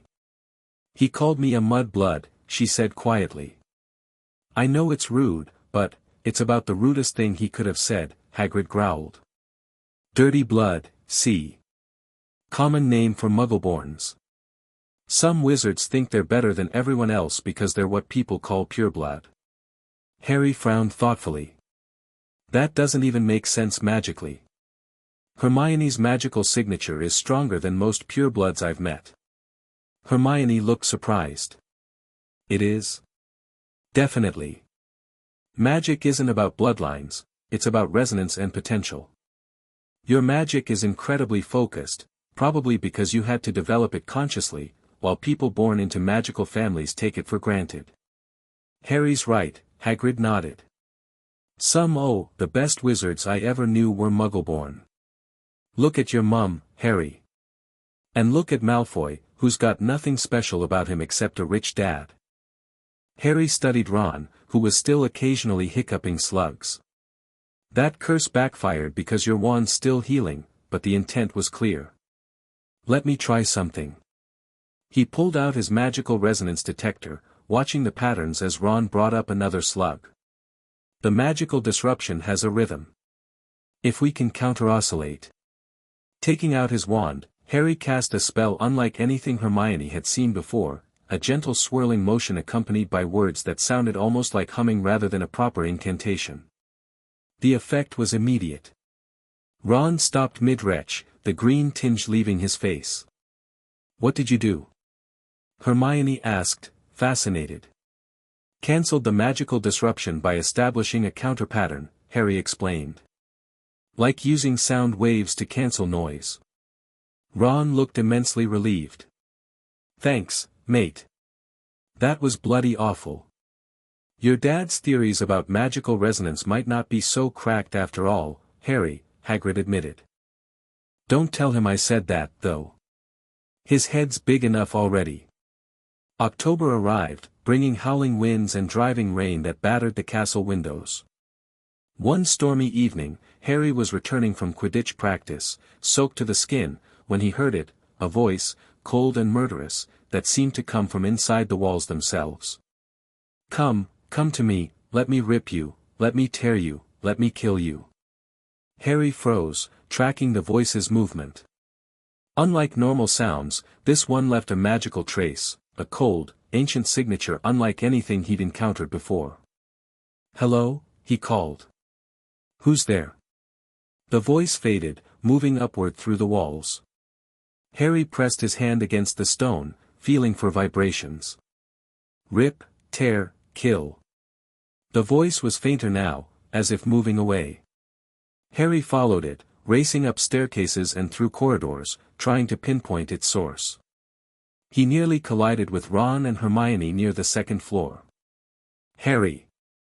We've been looking for you! Hermione exclaimed. What are you? Listen. Harry interrupted. Can you hear it? Ron and Hermione exchanged confused glances. Hear what? That voice. It's moving. I think it's going to kill someone. Without waiting for a response, Harry took off again, following the cold, sinister magic trail. Ron and Hermione hurried after him, bewildered but concerned. The trail led them to a corridor on the second floor, where they found a scene that made them stop dead. Foot-high words had been daubed on the wall between two windows, the Chamber of Secrets has been opened. Enemies of the air, beware. Beneath the ominous message hung Mrs. Norris, Filch's cat, stiff as a board and seemingly dead. As they stared in shock, students began flooding into the corridor from dinner. The chattering crowd fell silent at the gruesome tableau. Enemies of the air, beware. You'll be next, mudbloods. Draco Malfoy shouted, pushing to the front of the crowd. Filch arrived moments later, his scream of anguish quickly transforming to rage as he accused Harry of killing his cat. Fortunately, Dumbledore appeared before the situation could escalate further. After examining Mrs. Norris, Dumbledore announced that she wasn't dead but petrified, and could be restored once Professor Sprout's mandrakes matured enough for a restorative draft. In the staff room afterward, Harry, Ron, and Hermione explained how they'd discovered the scene. Harry hesitated before mentioning the voice, but decided honesty was best. I heard a voice talking about killing. No one else could hear it, but I could feel its magical signature, cold, ancient, and moving through the walls somehow. The professors exchanged concerned glances. Lockhart suggested Harry had been overtired from Quidditch practice, but Dumbledore looked thoughtful. And this voice coincided with the attack on Mrs. Norris? Harry nodded. It was heading in that direction. The magical trail led straight there.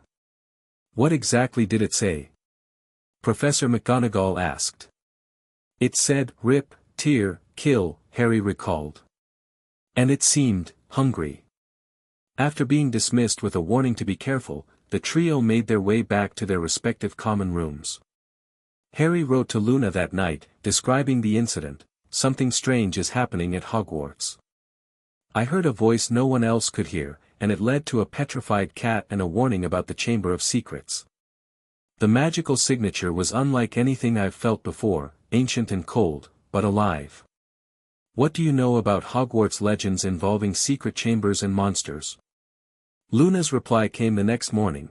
Dad says the Chamber of Secrets was supposedly built by Salazar Slytherin to house a monster that would purge the school of those he considered unworthy to study magic.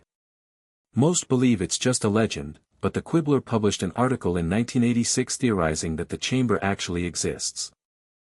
As for hearing voices others can't, perhaps you're sensitive to frequencies beyond normal hearing range? Many magical creatures communicate that way. Be careful, Harry. And check for Raxperts, they sometimes cause auditory hallucinations. The Chamber of Secrets became the only topic of conversation at Hogwarts. In History of Magic, even the normally soporific Professor Binns couldn't avoid addressing the subject when Hermione raised her hand to ask about it. According to legend, Salazar Slytherin had built a hidden chamber containing a monster that only his true heir could control. The purpose? To cleanse the school of those who were not pure-blood wizards. That's just stupid, Harry commented as they left class. Magical ability has nothing to do with blood purity. Try telling that to whoever opened the chamber, Ron replied grimly. Determined to investigate further, they began exploring the second-floor corridor where Mrs. Norris had been attacked. Harry discovered a trail of spiders fleeing through a crack in the wall, and Moaning Myrtle's bathroom just opposite the message about the chamber. Inside the bathroom, Harry felt a strange magical resonance, an echo of something powerful that had happened there long ago.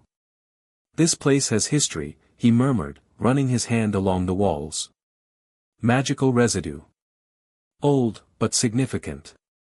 Maybe Myrtle saw something. Hermione suggested. The ghost girl was unhelpful, however, having been too busy, crying about being dead, to notice anything unusual on the night of the attack. In the weeks that followed, Harry divided his time between classes, Quidditch practice, and investigating the chamber mystery. He also worked with Ron to stabilize his wand's repair, gradually strengthening the magical connections. The unicorn hair core is responding well, Harry observed as Ron successfully transfigured a rat into a goblet. The wand's magical signature is almost back to normal.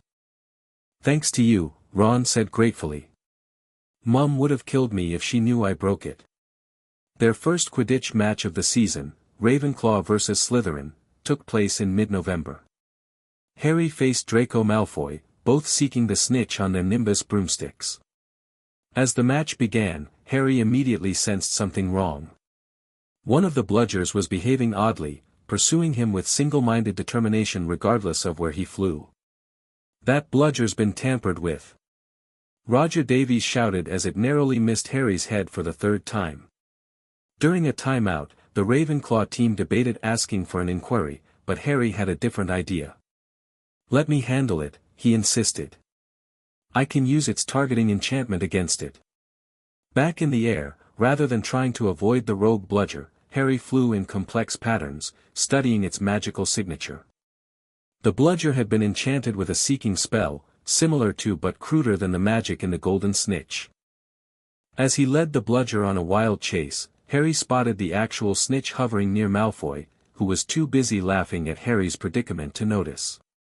With a sudden inspiration, Harry flew directly at Malfoy, the bludger in hot pursuit. Malfoy's smirk vanished as Harry barreled toward him. At the last possible second, Harry swerved, but the bludger didn't adjust quickly enough, it smashed into Malfoy's outstretched arm with a sickening crack. As Malfoy spiraled toward the ground, clutching his broken arm, Harry took advantage of the confusion to snatch the snitch, securing a Ravenclaw victory. The rogue bludger wasn't finished, however. It made one final attack, shattering Harry's own arm before the teachers could immobilize it. Not to worry, Harry, Lockhart said, pushing through the crowd. "I'll fix that arm of yours straight away." "No thanks," Harry said quickly, backing away. "I'll go to Madame Pomfrey." "Nonsense, I've used this charm countless times," Lockhart insisted, already brandishing his wand. Before Harry could protest further, Lockhart had cast his spell. Immediately, Harry felt a horrible sensation, not of bones mending, but of bones vanishing altogether. His arm flopped uselessly at his side like a rubber glove filled with water. "Ah," Lockhart said nervously. "Well, that can sometimes happen. The point is, the bones are no longer broken. Because they're not there anymore." Ron roared in outrage. Madame Pomfrey was furious when they brought Harry to the hospital wing. "Mending bones I can do in a heartbeat, but growing them back. You can do it, though?" Harry asked anxiously. "Certainly, but it will be painful. You'll have to stay overnight with a dose of Skillgrow." As Harry settled in for an uncomfortable night of bone regrowth, Hermione and Ron sat with him, discussing the rogue bludger. "It must have been Malfoy," Ron insisted. "Getting back at you for the flying car incident." Harry shook his head. The magical signature was different, more like house elf magic. "A house elf?" Hermione looked skeptical. "Why would a house elf bewitch a bludger?" "Dobby," Harry realized. "He tried to keep me from coming to Hogwarts. This might be his idea of saving me, injuring me badly enough to send me home." After Ron and Hermione left, Harry lay awake, the pain in his arm too intense for sleep. In the darkest hours of the night, he heard a pop, and Dobby appeared beside his bed. "Harry Potter came back to school," the elf moaned. Dobby warned Harry Potter. Why didn't he heed Dobby? "Was it you who blocked the barrier at King's Cross? And sent that bludger after me?" Dobby nodded miserably. Dobby had to iron his hands afterward, but Dobby doesn't care if it saves Harry Potter's life. Better to be sent home grievously injured than remain where history is about to repeat itself. "History? You mean the Chamber of Secrets?" Dobby's eyes widened in horror, but before he could respond, footsteps approached the hospital wing.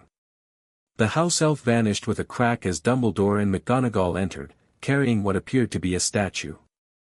Harry quickly pretended to be asleep as they placed the figure on a nearby bed. It was Colin Creevey, a first-year who had been annoying Harry all term with his camera. Now he lay rigid and cold, his camera raised as if taking a picture. "Petrified, like Mrs. Norris," McGonagall whispered. "Do you think he managed to photograph his attacker?" Dumbledore opened the camera, but a jet of steam hissed out as the film melted. "What does this mean, Albus?" "It means," Dumbledore replied gravely, "that the Chamber of Secrets is indeed open again." Harry's mind raced.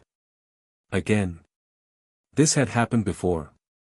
After the professors left, he lay awake wondering about the voice he'd heard, the petrifications, and what creature could cause such effects. The next morning, news of Colin's petrification spread quickly. Fear settled over the school like a heavy fog, with students traveling in tight groups and first-years moving in terrified packs. Neville Longbottom, who already struggled with confidence, was particularly affected. Harry found him trying to buy protection amulets from a suspicious sixth-year Slytherin. "Those won't help, Neville," Harry said, intervening before Neville could hand over his money. "They're just ordinary objects with minor enchantments." "But I'm almost a squib," Neville whispered miserably. "If the heir is targeting people who aren't proper wizards, that's nonsense," Harry said firmly. "Your magical signature is strong, just untapped. Here, let me show you something." Harry pulled out his magical resonance detector, letting Neville see the swirling patterns. "Watch what happens when you hold it." When Neville tentatively touched the device, the patterns shifted dramatically, forming complex spirals. "See?" Harry pointed. "That's your magical potential. It's not weak, it's just waiting to be properly channeled." Neville stared at the patterns in amazement. "That's really me." "Really you," Harry confirmed. "You just need confidence and the right approach." Your current wand isn't helping, either. It's your father's, right? Wands need to choose their wizards for optimal results. For the first time, Neville looked hopeful rather than frightened. In the second week of December, Professor Flitwick came around with a list of students staying for Christmas. Harry signed up immediately, curious about experiencing the castle during holidays. Ron and Hermione decided to stay as well, though for less festive reasons. They were working on a plan to question Draco Malfoy, whom they suspected of being the heir of Slytherin. "We could use Polyjuice Potion," Hermione suggested during a hushed conversation in the library. "Transform into Slytherins and trick Malfoy into confessing." "That's advanced magic," Harry pointed out. "Where would we even get the recipe?" "Already handled," Hermione said, showing them a copy of Most Potenti Potions. "I got it from the restricted section with a note from Lockhart. He'll sign anything if you flutter your eyelashes enough." Harry studied the complex potion instructions. "This will take at least a month to brew. And some of these ingredients aren't in the student cupboard. We'll have to steal them from Snape," Hermione said determinedly. During their next potions lesson, Harry created a diversion by sending his cauldron contents shooting toward the ceiling, while Hermione slipped ingredients into her bag. Snape was furious, but Harry accepted his detention philosophically. It was worth it, he told Ron as they established their potion brewing operation in Moaning Myrtle's bathroom. "Besides, I wanted to talk to Snape anyway. His magical signature has changed lately, he's worried about something." Hermione rolled her eyes. "You and your magical signatures. Sometimes I think you make half of it up." "I don't," Harry protested. "Everyone's magic fluctuates with their emotional state. Snape's has been turbulent. Like he knows more about what's happening than he's saying." "Maybe he's the one who opened the chamber," Ron suggested, not for the first time. "No," Harry said confidently. "Whatever's causing the petrifications has a completely different magical signature. Ancient and cold, like I said before." As Christmas approached, they received a welcome distraction in the form of a dueling club announcement. Most of the school turned up, hoping to learn defensive spells against the mysterious heir. Unfortunately, the club was led by Gilderoy Lockhart, assisted by a visibly irritated Snape. After a demonstration where Snape blasted Lockhart across the room with a simple Expelliarmus, they were paired up to practice disarming. Harry found himself facing Draco Malfoy.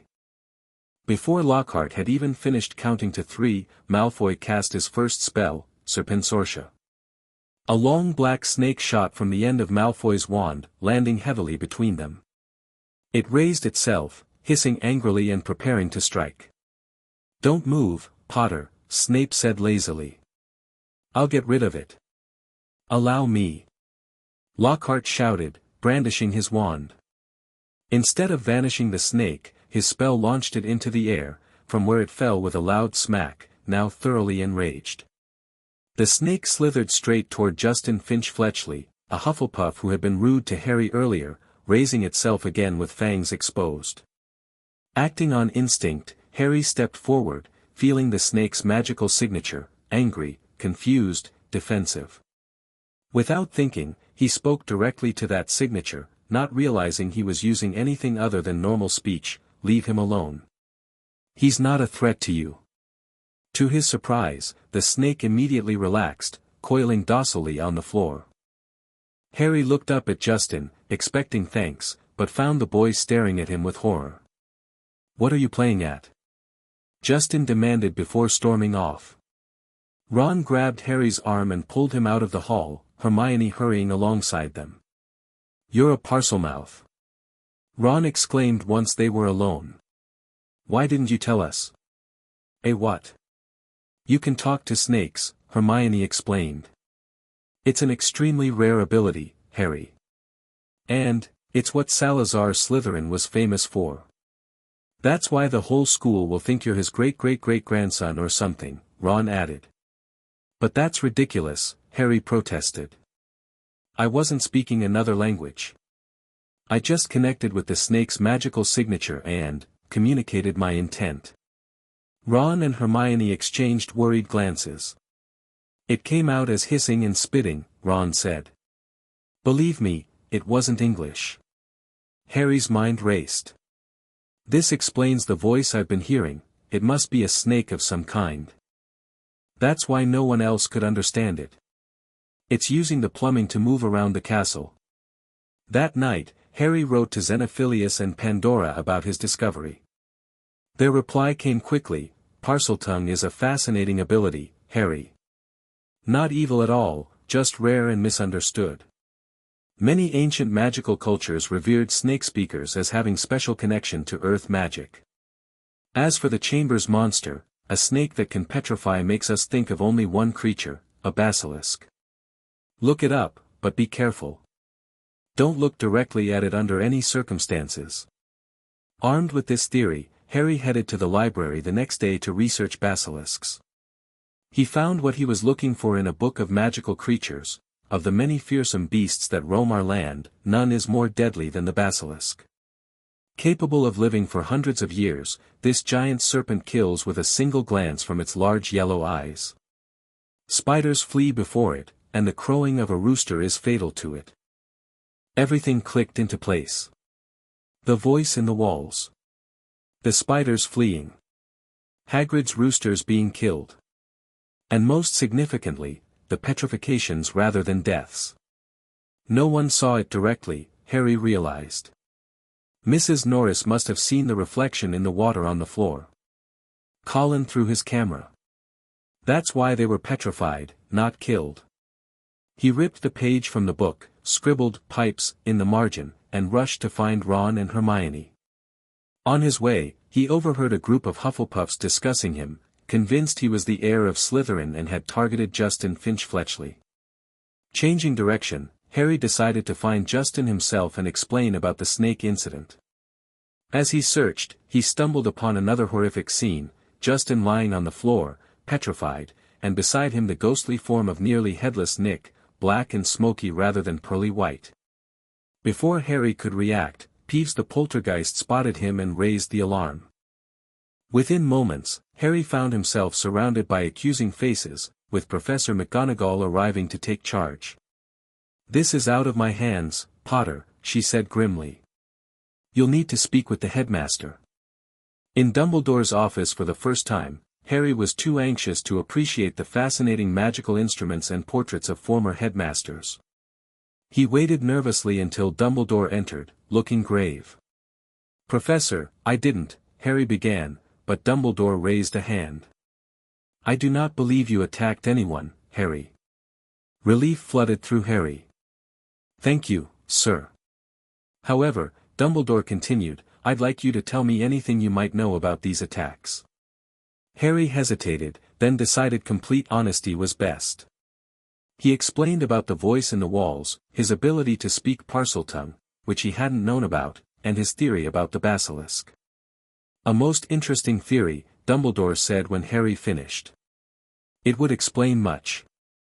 However, one question remains, how is Slytherin's monster being controlled, and by whom?" "I don't know, sir," Harry admitted. "But I can feel its magical signature. It's different from the person controlling it, colder, more ancient." Dumbledore studied Harry over his half-moon spectacles. "Your sensitivity to magical energy is remarkable, Harry. Professor Flitwick speaks highly of your intuitive approach to magic." He paused. "I wonder if you might perceive something others have missed. Would you be willing to visit the scenes of the attacks with me?" Together, they toured each location where a victim had been found. At each site, Harry closed his eyes, feeling for magical traces. Finally, back in Moaning Myrtle's bathroom, Harry detected something subtle. "There's residual magic here that doesn't match the basilisk," he told Dumbledore. "It feels incomplete. Like a magical object that contains only a fragment of someone's full magical signature." Dumbledore looked troubled. "An object controlling the basilisk? Interesting. It feels familiar somehow," Harry added. "Like I've encountered this magical signature before, but can't place where." Before they could discuss further, Professor McGonagall burst in with news of another attack, Hermione and a Ravenclaw prefect had been found petrified near the library. Harry's blood ran cold. Hermione had figured it out too. The torn page about basilisks was clutched in her petrified hand, and a small mirror was found beside her. She must have been using it to check around corners. With Hermione petrified and Ron still working on brewing the polyjuice potion, which Harry now considered unnecessary given his basilisk theory, Harry felt increasingly isolated. The school's suspicion of him intensified, with students avoiding him in corridors and whispering behind his back. Only Luna, who arrived after Christmas for her first year at Hogwarts and was sorted into Ravenclaw, treated him normally. "People are just afraid," she said serenely as they sat together in the Ravenclaw common room. "Fear makes them irrational." "I miss having someone who believes me," Harry admitted. With Hermione petrified and Ron struggling to finish the potion without her. "I believe you," Luna said simply. "And we Lovegoods are quite good at being believed by absolutely no one. You'll get used to it." Harry laughed for the first time in weeks. "Thanks, Luna. Want to help me figure out who's controlling the basilisk?" Together, they compiled everything they knew. The chamber had been opened before, the basilisk moved through pipes, and something or someone was directing its attacks. "We need to talk to Hagrid," Harry decided. If the chamber was opened before, he might know something. That night, Harry and Luna snuck out under his invisibility cloak, heading for Hagrid's hut. Before they could knock, the door opened to reveal Hagrid himself, crossbow in hand. "Oh, it's you," he said, lowering the weapon as they pulled off the cloak. "Come in, quickly." Inside, Hagrid was visibly nervous, jumping at small noises and fumbling with the teapot. "Are you okay, Hagrid?" Harry asked. "Been better," Hagrid admitted. "Heard rumors, see. 'Bout the chamber. They're sayin' it was me last time, and I'm worried they'll come for me again." "What do you mean, last time?" Luna asked. Hagrid explained how, 50 years ago when he was a student, the chamber had been opened and a girl had died. Hagrid had been accused of keeping a dangerous creature in the castle and was expelled, but Dumbledore had stood by him. "What was the creature?" Harry asked. "Aragog," Hagrid said fondly. "A young acromantula. Wouldn't hurt nobody, but they blamed him for the girl's death." Before they could learn more, a knock came at the door. Hagrid hurriedly ushered them under the invisibility cloak and into a corner just as Cornelius Fudge, the Minister for Magic, entered with Dumbledore. "Bad business, Hagrid," Fudge said uncomfortably. "For attacks on Muggleborns. The Ministry has to act." "I never," Hagrid began, but Fudge cut him off. "I'm not saying you did anything. But as Minister, I have to be seen doing something. You'll just be going to Azkaban for a short stretch, precautionary measure." Harry and Luna watched in horror as Hagrid was led away, calling back over his shoulder, "If anyone wanted to find out some stuff, all they'd have to do would be to follow the spiders. That'd lead 'em right. That's all I'm sayin'." After Hagrid's removal, Harry was determined to follow his cryptic advice. The next day, he and Luna spotted a line of spiders moving toward the Forbidden Forest. "We should follow them," Luna said matter-of-factly. "Hagrid wouldn't send us into danger without good reason." "We should get Ron first," Harry suggested. "He's been helping investigate." Ron, despite his severe arachnophobia, reluctantly agreed to join them. That night, the three followed the trail of spiders deep into the Forbidden Forest, eventually reaching a hollow where they encountered Aragog, now an enormous spider the size of a small elephant, surrounded by hundreds of his descendants. Aragog confirmed that he was not the monster from the chamber, and that the girl who died 50 years ago had been found in a bathroom. Moaning Myrtle, Harry realized. She was the victim. Their conversation with Aragog ended abruptly when the ancient spider informed his children they could eat the visitors. They were saved by the timely arrival of Mr. Weasley's enchanted car, which had apparently gone wild in the forest. "That was brilliant." Ron gasped as they escaped. "Mental, but brilliant." Back at the castle, they sought out Moaning Myrtle, who was surprisingly forthcoming when asked about her death. "It was dreadful," she said with relish. "I died in this very cubicle. I'd hidden because Olive Hornby was teasing me about my glasses. I heard somebody come in, a boy, speaking a funny language. But what scared me was that it was a boy speaking, so I opened the door to tell him to use his own toilet and then," she paused dramatically. "I died. Just like that?" Ron asked. "All I remember is seeing a pair of great big yellow eyes, over there by that sink." Harry examined the sink Myrtle pointed to. It looked ordinary except for a tiny snake scratched on one of the copper taps. "This tap's never worked," Myrtle said as Harry tried to turn it. Harry studied the snake carving, feeling the magical energy surrounding it, different from the rest of the castle, more focused, deliberate. "This is it," he said excitedly. "The entrance to the chamber." Just then, Professor McGonagall's voice echoed through the school, "All students are to return to their house dormitories at once. All teachers to the staff room. Immediately, please." Worried, they headed to the staff room, hiding in a wardrobe to eavesdrop. They learned that Ginny Weasley had been taken into the chamber itself, with a new message on the wall: "Her skeleton will lie in the chamber forever." As the teachers dispersed to search the school, Ron turned deathly pale. "Ginny," he whispered. "We have to save her." "We need a teacher," Harry insisted. With Dumbledore gone, they decided on Lockhart, who was supposedly preparing to enter the chamber himself. They found him in his office, packing to flee. "Going somewhere?" Harry asked coldly. Lockhart admitted that he had never performed the heroic deeds in his books, he had merely taken credit for other wizards' accomplishments, modifying their memories afterward. "You're a fraud," Harry said, pointing his wand at Lockhart. "But you're still coming with us to the chamber." At one point, they forced Lockhart to accompany them to Moaning Myrtle's bathroom. Harry approached the snake-marked sink and, concentrating on the carved snake, spoke in Parseltongue, "Open." The sink receded, revealing a large pipe wide enough for a person to slide down. "After you," Harry told Lockhart, who reluctantly entered the pipe. Harry, Ron, and Luna followed, sliding down into the darkness.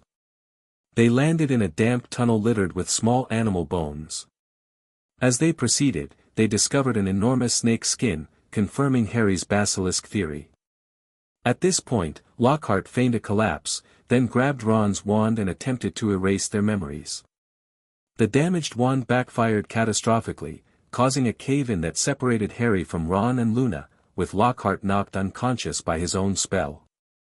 "Go back," Harry called through the rock fall.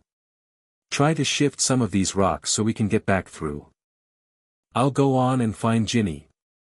Alone now, Harry continued deeper into the chamber. He finally emerged into a vast chamber with towering stone pillars entwined with carved serpents. At the far end stood an enormous statue of Salazar Slytherin. At its feet lay Ginny Weasley, deathly pale and still. Kneeling beside her was a tall, black-haired boy Harry had never seen before, yet his magical signature felt disturbingly familiar. Tom Riddle. Harry guessed, recognizing the name from a diary Ginny had been writing in all year. "Yes," the boy confirmed. "But I'm so much more than that now." Harry immediately understood. "The diary is the object controlling the basilisk. And you're, a memory? Preserved in its pages?" Riddle looked impressed. "Clever. Yes, I preserved my 16-year-old self in that diary 50 years ago. Little Ginny poured her heart and soul into my diary for months, telling me all her pitiful worries and woes. As she grew weaker, I grew stronger, strong enough to start feeding her my secrets, to start pouring a little of my soul back into her. You made her open the chamber," Harry realized. "You used her to attack Muggleborns." "Yes," Riddle smiled. "But you, Harry Potter, were who I really wanted to meet. How did a mere baby with no extraordinary magical talent defeat the greatest wizard of all time? How did you escape with nothing but a scar, while Lord Voldemort's powers were destroyed? What do you care about Voldemort? Harry asked, though he was beginning to suspect the truth. He was after your time. Voldemort, Riddle said softly, is my past, present, and future. Using Harry's wand, which he had taken while Harry was distracted by Ginny, Riddle traced fiery letters in the air. Tom Marvolo Riddle with a wave, they rearranged. I am Lord Voldemort, you see, he whispered. I already used the name at Hogwarts, among my closest friends. Did you think I would keep my filthy Muggle father's name forever? I fashioned myself a new name, one wizards everywhere would fear to speak when I became the greatest sorcerer in the world. You're not, Harry said quietly. Not what? Riddle snapped. Not the greatest sorcerer. Dumbledore is. Everyone says so. And as for how I survived, it was love. My mother died to save me, and that's a power you'll never understand. Riddle laughed coldly. So that's it? Your mother's love. There's nothing special about you after all. I wondered, you see. Because there are strange likenesses between us. Both half-bloods, orphans, raised by Muggles. We even look somewhat alike. But now I know it was merely a lucky chance that saved you. Nothing more. Now, let's match the powers of Lord Voldemort, heir of Slytherin, against the famous Harry Potter. Turning to the statue, Riddle spoke in Parseltongue, speak to me, Slytherin, greatest of the Hogwarts Four. The statue's mouth opened, and Harry heard something massive sliding up from its depths. Closing his eyes to avoid the basilisk's deadly gaze, Harry backed away, focusing on the creature's magical signature to track its movements. Music suddenly filled the chamber, an unearthly, spine-tingling sound. Fawkes, Dumbledore's phoenix, soared in, dropping something at Harry's feet before attacking the emerging basilisk, pecking out its deadly eyes. No! Riddle screamed. Leave the bird. The boy is behind you. You can still smell him. Harry grabbed what Fawkes had delivered, the sorting hat. As he did, something heavy fell out of it, a gleaming silver sword with rubies set in the hilt. The blinded basilisk lunged, guided by sound and smell. Harry dodged, feeling its movements through its magical signature rather than sight. As it attacked again, Harry stood his ground, thrusting the sword upward with all his might into the roof of the serpent's mouth. But even as the basilisk died, one of its fangs sank into Harry's arm. Searing pain spread as the venom flowed into his veins. He staggered back to Ginny, pulling the fang from his arm as he collapsed beside her. Riddle stood over him, laughing. You're dying, Harry Potter. Even Dumbledore's bird knows it. Fawkes had indeed landed beside Harry, laying his head over the wound. Pearly tears fell into the cut, and to Riddle's fury, the wound began to heal. Phoenix tears, Riddle spat.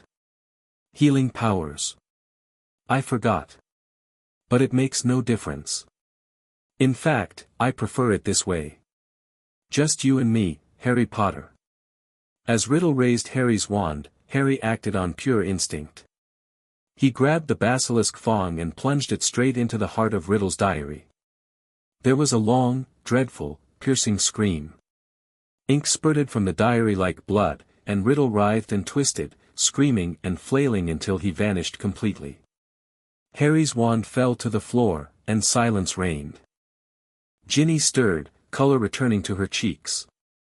Her eyes fluttered open, widening in horror as she saw the dead basilisk, Harry covered in blood, and the ruined diary.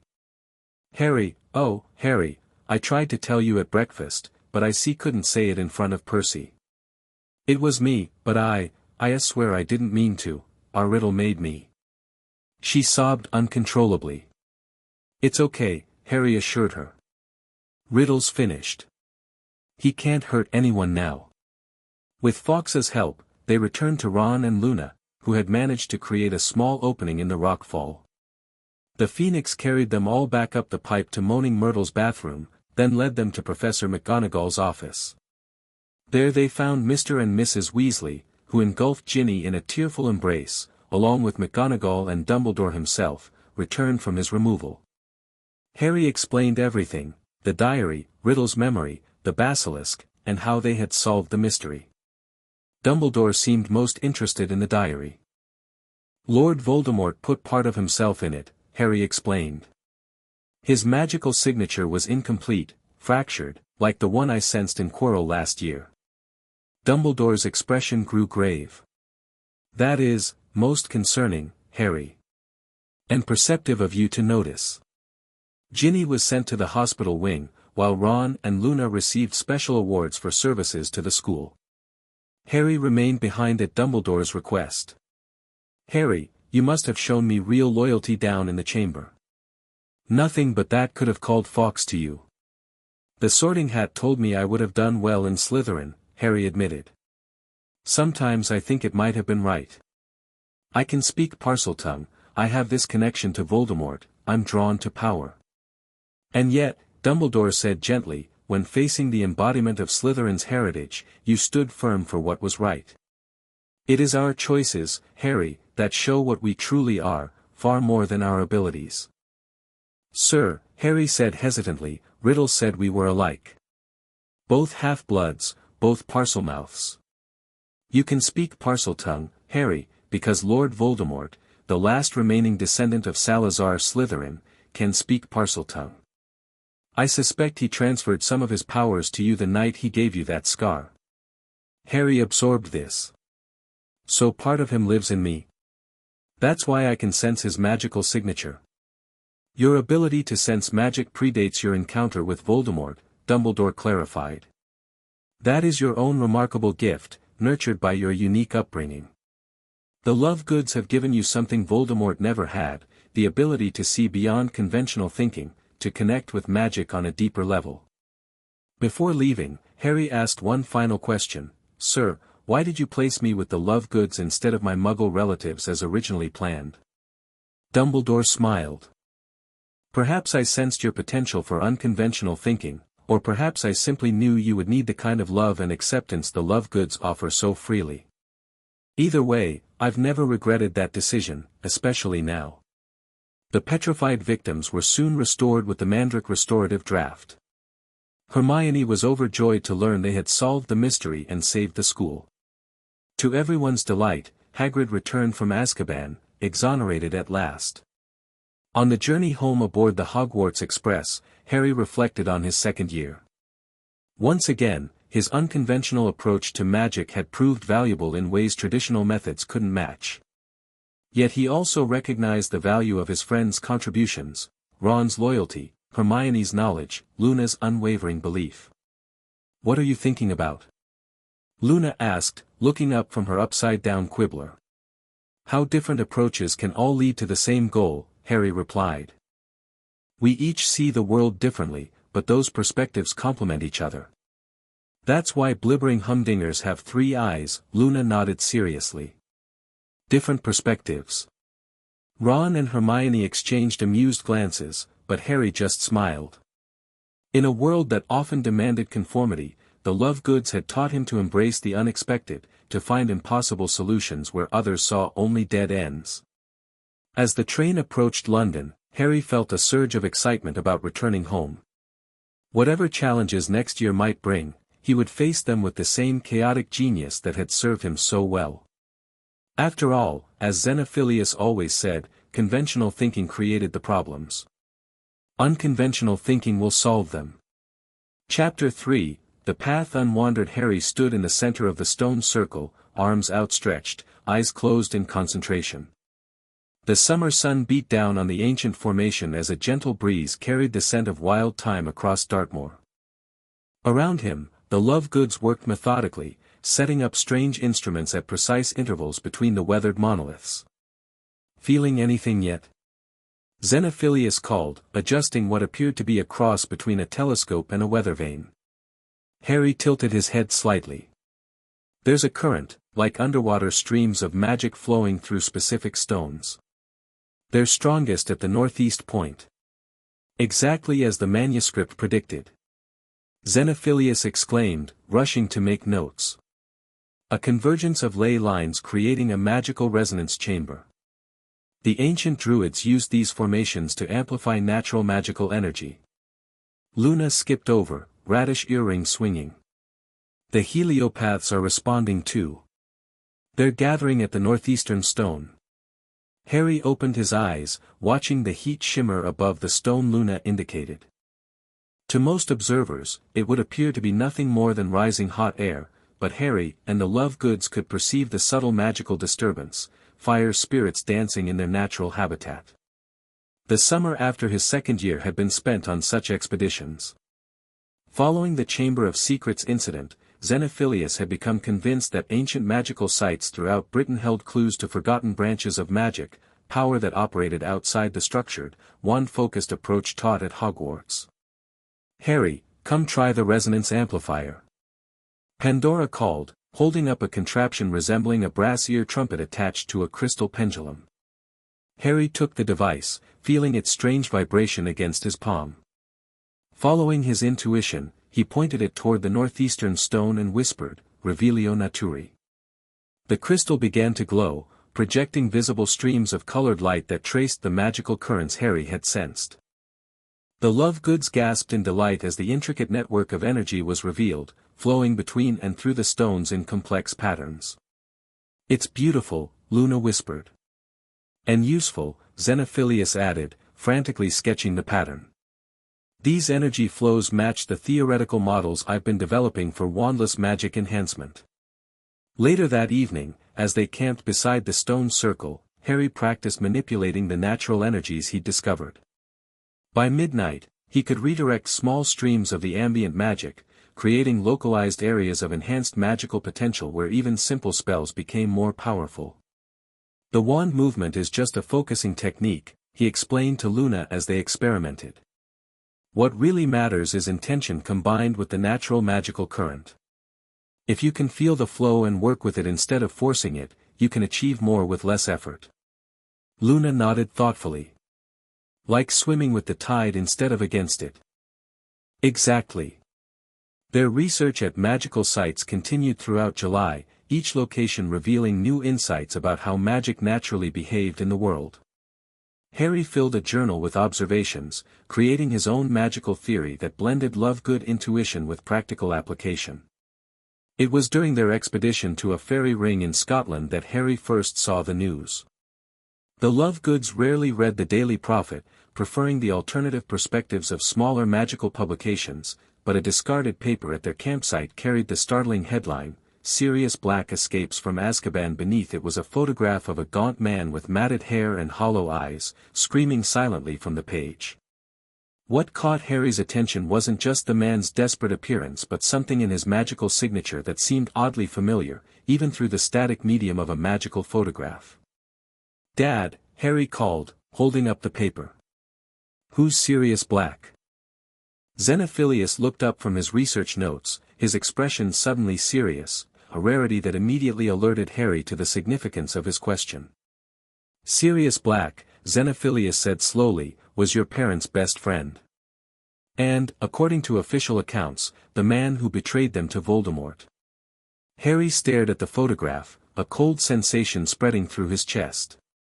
"He betrayed my parents." Pandora joined them, placing a gentle hand on Harry's shoulder. "That's the Ministry's version. But there's something about that case that never quite added up." "What do you mean?"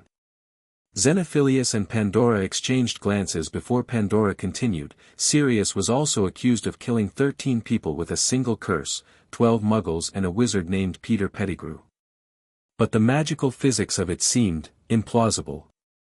The Quibbler ran an alternative theory," Xenophilius added, suggesting that Pettigrew might have been the actual traitor and faked his own death. "We received some rather threatening owls from the Ministry afterward." Harry studied the photo more carefully. "There's something about his eyes, they don't match the rest of his expression." "What do you mean?" Luna asked, peering over his shoulder. "His mouth is screaming, but his eyes." Harry squinted at the image. "They're focused, determined. Not the eyes of someone consumed by madness or rage." Pandora nodded approvingly. "You see beyond the surface, Harry. That's your gift.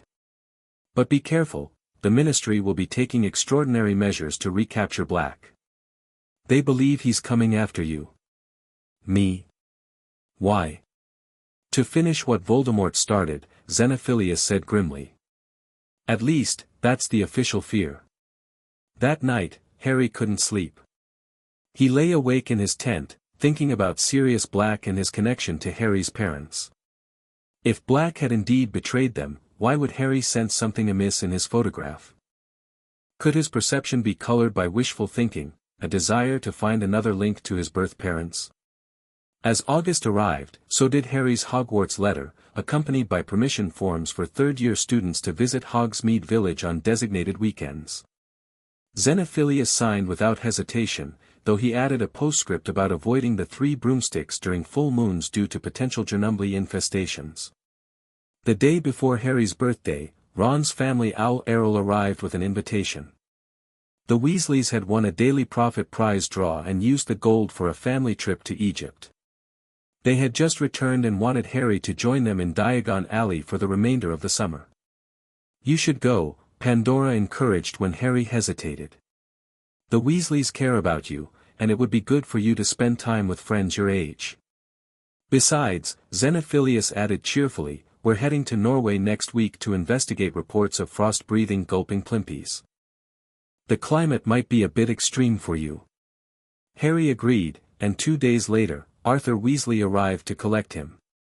After warm farewells to the Lovegoods, with Luna extracting a promise that he'd document any unusual magical signatures at Hogwarts this year, Harry departed for the Leaky Cauldron. The reunion with the Weasleys was jubilant. Ron had grown several inches over the summer and was sporting an impressive tan from his time in Egypt. Fred and George immediately pulled Harry aside to show him a magical map they'd discovered, which revealed secret passages throughout Hogwarts. We thought you'd appreciate this more than most, Fred whispered, showing Harry how to activate the Marauder's map with the phrase, I solemnly swear that I am up to no good. Harry studied the map with fascination. This isn't just showing the physical layout, he observed. It's tapping into the castle's own magic to update in real time. George nodded. Exactly. It even shows people, where they are, what they're doing, every minute, of every day. Harry's eyes widened as he watched tiny labeled dots moving throughout the castle. This is incredible magic. The creators must have understood Hogwarts on a fundamental level. The map was created by 4 students who called themselves the Marauders, Fred explained. Moony, Wormtail, Padfoot, and Prongs. Magical prankster legends. We're passing it on to you, George added solemnly. We've memorized it, and your unique approach to magic might find uses for it we haven't even considered. Harry was deeply touched by their gift. I'll use it well, he promised.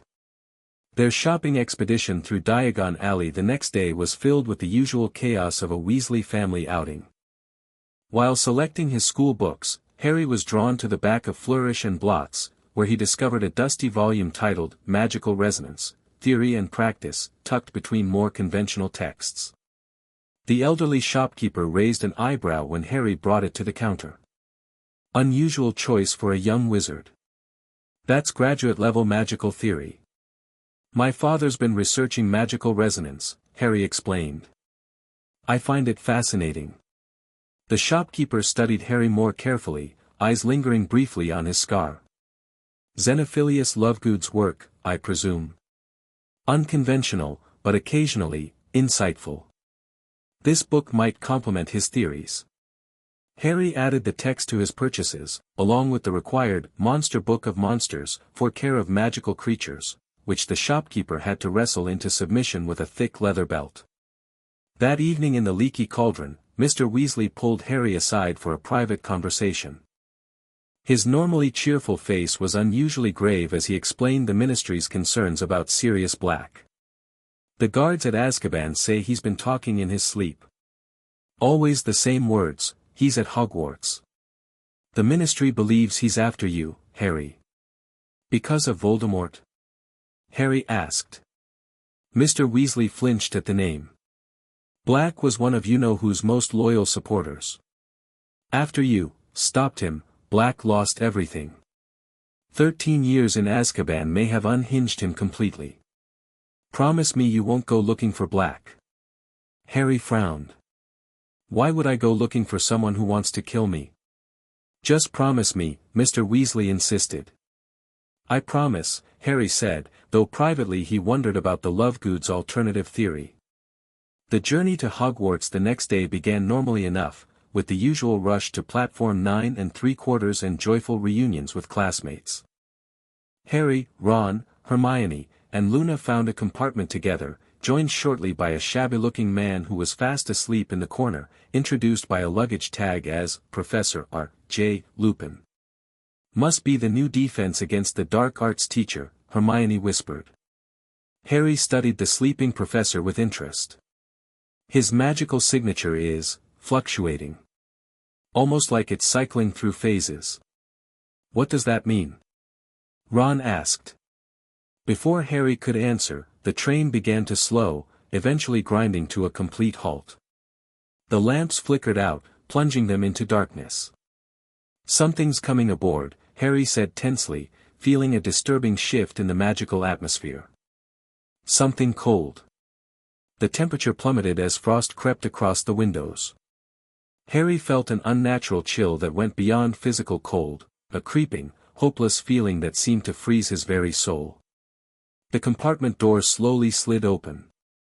Illuminated by the faint moonlight stood a towering, hooded figure. Its face was completely hidden beneath its hood, but a scabbed, decaying hand protruded from the cloak. Harry's vision swam as the creature drew a long, rattling breath.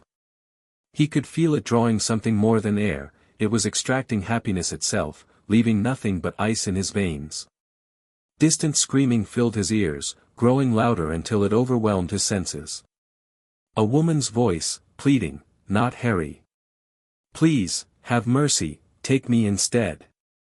Another voice, high and cold, "Stand aside, you silly girl, stand aside now. Not Harry. Please, have mercy." Harry felt himself falling into darkness before a bright silver light erupted around him. When he regained consciousness, he was lying on the floor. Professor Lupin was standing over him, offering a large piece of chocolate. "Eat," he instructed. "It helps counteract the effects of the Dementors." "What happened?" Harry asked, taking the chocolate with shaking hands.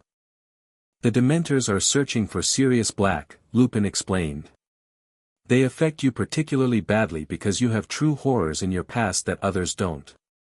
Harry took a bite of chocolate, feeling warmth spread through him. "I heard my mother," he said quietly. "The night she died." Lupin's face showed a flash of pain before he composed himself. "The Dementors force us to relive our worst memories. Your reaction shows just how powerful those memories are." As the train resumed its journey, Harry examined his magical resonance detector. The patterns displayed were unlike anything he'd seen before, chaotic, disruptive spirals that seemed to absorb rather than emit energy. The Dementors don't just feed on happiness, Harry realized. They disrupt the natural flow of magical energy, creating a vacuum that draws in positive emotional resonance. "That's a surprisingly accurate assessment," Lupin said, watching Harry curiously. "You have an unusual way of perceiving magic." Harry shrugged. "I was raised to see beyond conventional explanations." "By the Lovegoods, I understand?" Lupin asked with a small smile. "I knew your birth parents. They would have appreciated such an unconventional perspective." At the welcoming feast, Dumbledore announced the presence of Dementors around Hogwarts as a security measure against Sirius Black. He warned students not to confront them under any circumstances, as Dementors could not distinguish between their target and innocent bystanders. Later that night in the Ravenclaw common room, Harry examined the Marauder's map more carefully. He was fascinated by its complex enchantments and the way it interacted with Hogwarts' own magic. "The map isn't just showing where people are," he murmured to himself. "It's reading their magical signatures." This realization gave him an idea. Taking out his wand, he placed it on the map and whispered, "Revelio Magici Similaris." The map shimmered slightly, and tiny colored auras appeared around each named dot. Most were simple, consistent halos, but some, like Professor Lupin's, showed more complex patterns. "Remarkable," Harry whispered, watching the fluctuating aura around Lupin's dot. The pattern seemed to correlate with the lunar cycle displayed in the corner of the map. Harry's suspicion was confirmed the next morning when Professor Lupin introduced himself properly in defense against the dark arts. The man's magical signature showed clear lycanthropic indicators, a werewolf trying to live a normal life despite his condition. Rather than fear, Harry felt admiration for Lupin's determination. Here was someone who had found his own path despite the limitations imposed by magical society, something Harry deeply respected. The lesson itself was unlike any they'd had before. Instead of textbook theory, Lupin brought them to the staff room to face a boggart, a shape-shifting creature that assumed the form of whatever its target feared most. "The charm to repel a boggart is simple, but requires force of mind," Lupin explained. "You need to make it assume a shape you find amusing. The charm is ridiculous." One by one, students faced the boggart. Neville's fear of Professor Snape transformed into Snape wearing his grandmother's clothes. Ron's giant spider acquired roller skates. When it was Harry's turn, Lupin hesitated. "I expect it will take the form of Lord Voldemort," Harry said calmly. Lupin looked surprised but nodded. "If you're ready." But when Harry stepped forward, the boggart didn't become Voldemort. Instead, it transformed into a Dementor, towering and ominous. The temperature dropped immediately as the creature began to draw breath. Before panic could set in, Harry closed his eyes, sensing the boggart's magical structure. Unlike a real Dementor, its effect was superficial, an illusion rather than true soul-draining power. "Ridiculous!" Harry shouted, focusing not on a humorous image but on disrupting the boggart's magical pattern. The result was unexpected. The boggart Dementor didn't transform into something funny but instead collapsed into a shower of butterflies that dissipated harmlessly around the room. Lupin stared in astonishment. "That's not the standard approach, but certainly effective." "I didn't try to change its appearance," Harry explained. "I disrupted its magical coherence instead." "Fascinating," Lupin murmured. 10 points to Ravenclaw for magical innovation. After class, Lupin asked Harry to stay behind. "Your approach to the boggart was unconventional but brilliant," he said. "It reminds me of your mother. Lily had an intuitive way of approaching magical problems, seeing solutions where others saw only established methods." Harry brightened. "Really? Professor Snape mentioned something similar last year." "Did he?" Lupin looked surprised. "Yes, well, Severus and your mother were acquainted. But your father was no slouch either. James had a talent for transfiguration, particularly the more creative applications." "Professor," Harry said hesitantly, "would you be willing to teach me how to fight Dementors? I can't afford to collapse every time one comes near." Lupin considered this. The charm that repels Dementors, the Patronus charm, is highly advanced magic, well beyond ordinary wizarding level. But given your unique circumstances, and approach, perhaps we could try after the Christmas holidays. Harry left the classroom feeling more connected to his birth parents than ever before.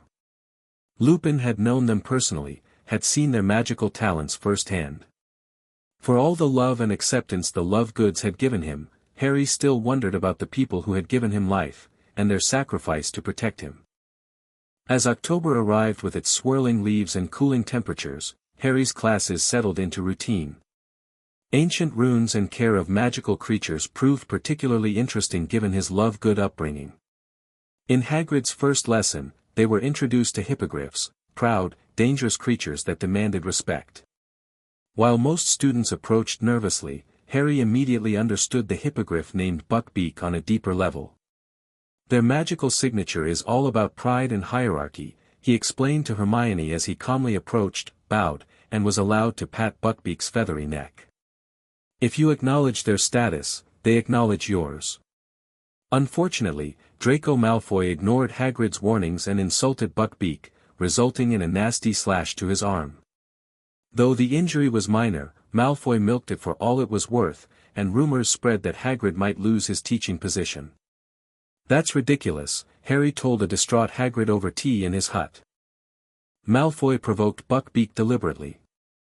"I saw his magical intent shift just before he insulted him." "Won't matter to his father," Hagrid said miserably. "Lucius Malfoy's got the ministry in his pocket." Harry frowned thoughtfully. There might be a way to prove Buckbeak was responding naturally, not maliciously. Magical creatures leave emotional imprints when provoked. If we could extract that memory. With Hagrid's permission, Harry returned the next day with a modified pensieve, one of Xenophilius's experimental devices for capturing ambient magical impressions. Setting it near Buckbeak's paddock, Harry calibrated it to detect emotional residue. "Revelio impressionum," he murmured, tapping the device with his wand. Silver strands of memory-like substance began swirling in the basin, forming images of the incident from Buckbeak's perspective, including Malfoy's deliberate provocation.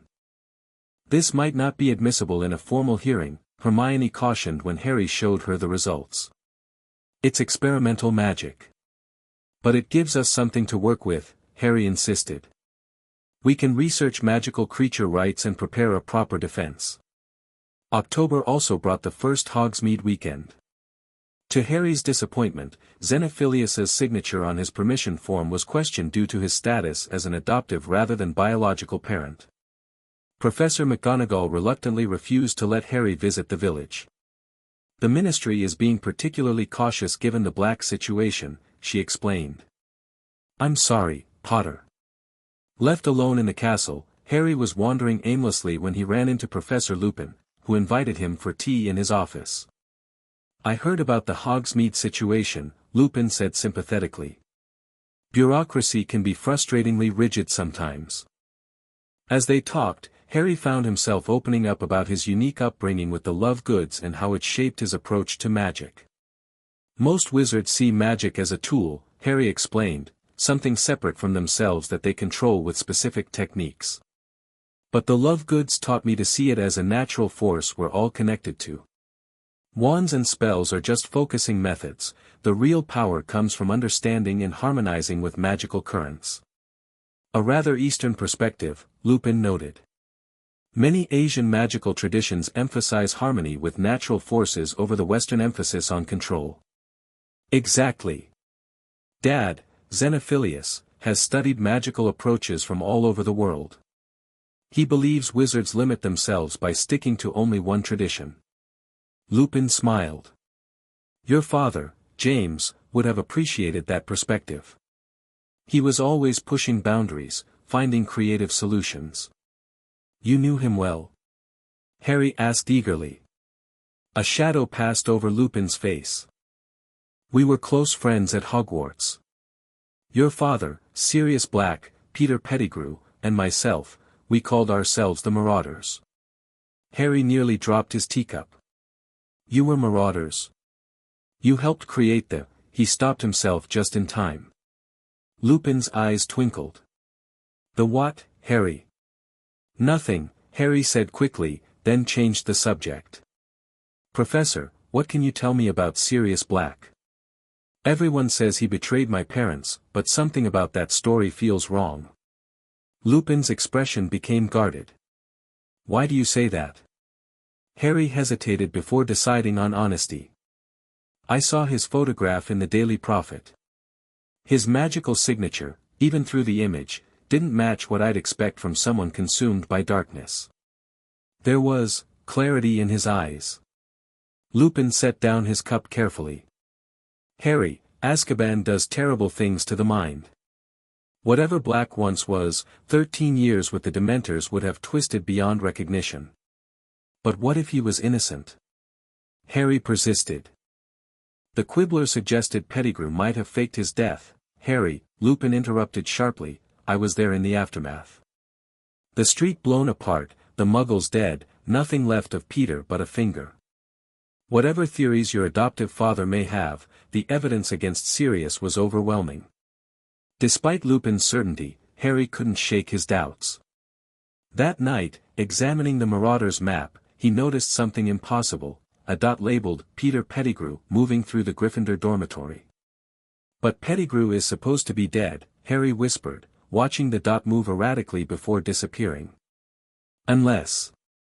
The next morning, Harry cornered Ron outside the Great Hall. Does anyone in your dormitory have a pet that stays close to them? Particularly at night? Ron looked confused. Just Scabbers, my rat. Why? How long have you had him? About 12 years. He was Percy's before mine. Not much of a pet, really, sleeps most of the time. 12 years, roughly the time since Pettigrew's supposed death. Harry felt a chill run down his spine. Ron, could I examine Scabbers sometime? There's a theory I want to test about magical pets and their effect on wizard sleep patterns. Ron shrugged. Sure, I guess. He's been looking peaky lately anyway, might be good to check him over. That evening, Ron brought Scabbers to the library where Harry was studying with Hermione. The rat indeed looked unwell, thinner than usual with patches of fur missing. He's been like this ever since we got back from Egypt, Ron explained. Maybe the climate change upset him. Harry took out his magical resonance detector, adjusting it to its most sensitive setting.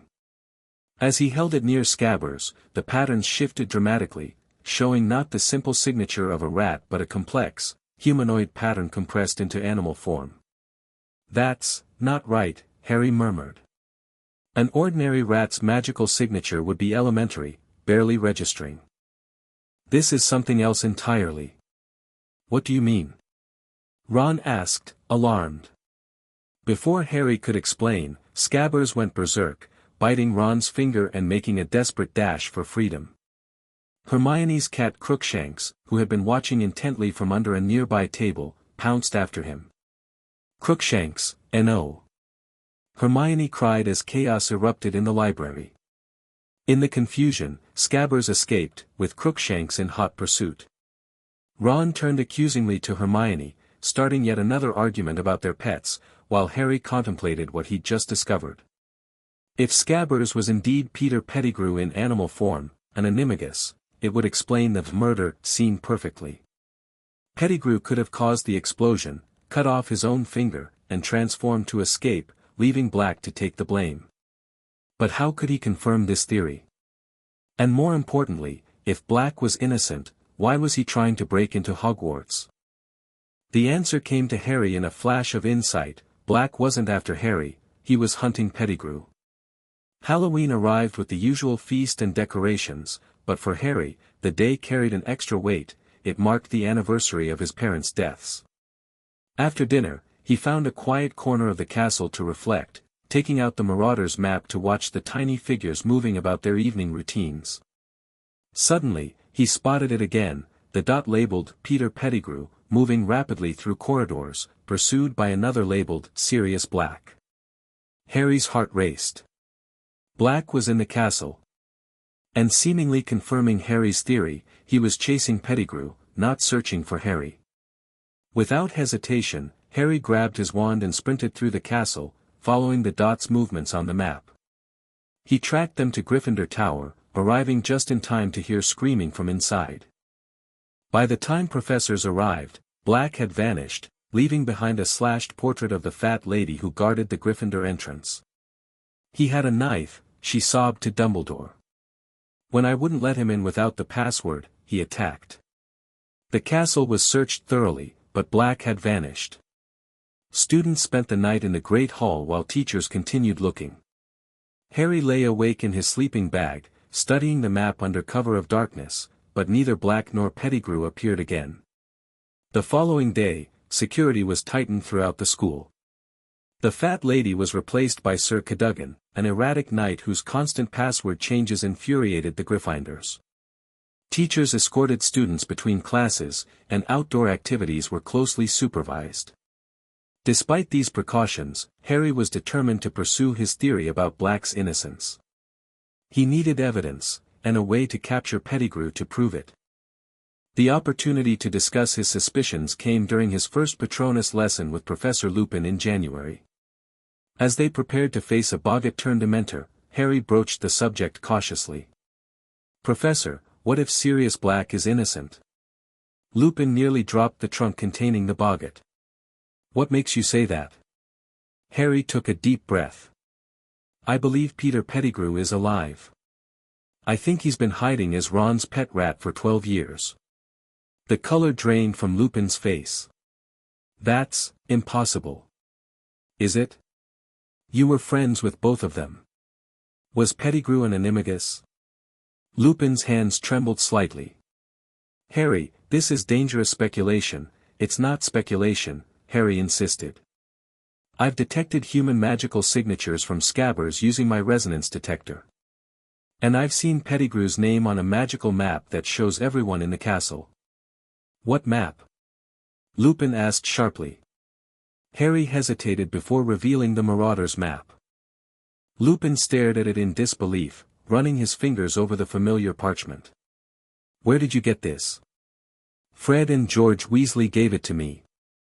I figured out you were one of the creators." "Moony, a reference to your lycanthropy, right?" Lupin sank into a chair. "Harry, what you're suggesting would mean a terrible miscarriage of justice." "I know. But what if it's true? What if an innocent man has suffered in Azkaban for 12 years while the real criminal lived as a pet, close to me all this time?" After a long silence, Lupin spoke. "If, and this is a significant if, Pettigrew is alive, we need absolute proof before approaching Dumbledore. The animagus revealing spell would force him to resume human form, but performing it requires catching him first." "Then that's what we'll do," Harry said determinedly. "Will you help me?" Lupin looked torn. "I need time to process this, Harry.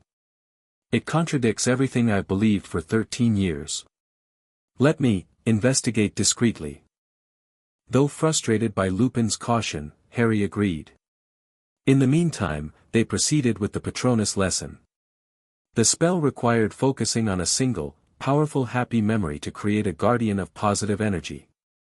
Harry's first attempts produced only silver vapor, substantial but not the corporeal Patronus needed to repel a real Dementor. After several tries, Lupin suggested a break. "You're approaching this conventionally," he observed. "Trying to force a standard Patronus through sheer concentration." Harry nodded thoughtfully. "You're right. I'm fighting my natural instincts." He closed his eyes, feeling the magical currents around him. The Patronus isn't just about the happy memory, it's about harmonizing with joy as a fundamental magical frequency. With this new perspective, Harry tried again. Rather than focusing solely on his chosen memory, flying for the first time, he opened himself to the feeling of pure joy as an energy that permeated the universe. "Expecto Patronum," he called, moving his wand in a fluid motion that felt natural rather than prescribed.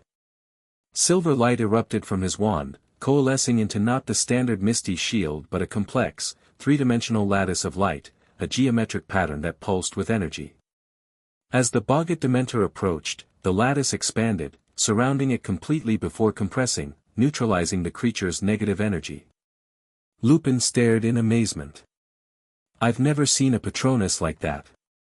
It's not an animal form at all. It's a resonance field," Harry explained, watching the geometric pattern slowly dissipate.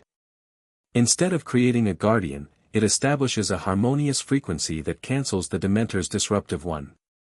"Extraordinary," Lupin murmured. "Your approach to magic continues to astonish me, Harry." February brought the rescheduled Quidditch match between Ravenclaw and Gryffindor.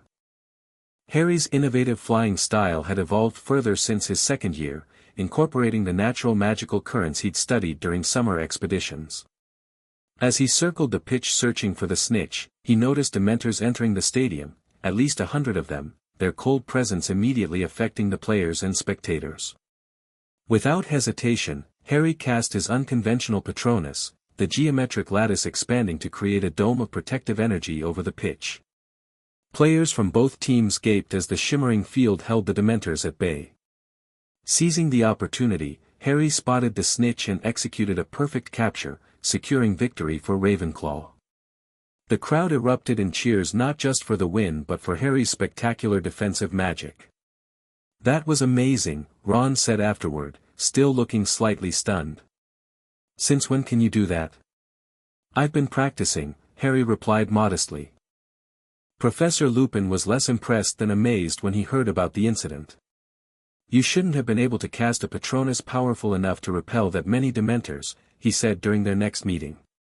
"It's beyond what fully qualified wizards can achieve." "It wasn't exactly a standard Patronus," Harry reminded him. "My version works differently, it's about establishing counterfrequencies rather than creating a separate guardian entity." Lupin shook his head. "Even so, the magical power required." He trailed off, studying Harry. "You continue to redefine what's possible, Harry. It's both impressive and slightly alarming."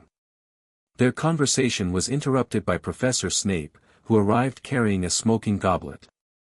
Harry immediately recognized the complex magical signature of the Wolfsbane potion, a recent innovation that allowed werewolves to maintain their human minds during transformation. "Your potion, Lupin," Snape said coldly, his eyes flickering briefly to Harry.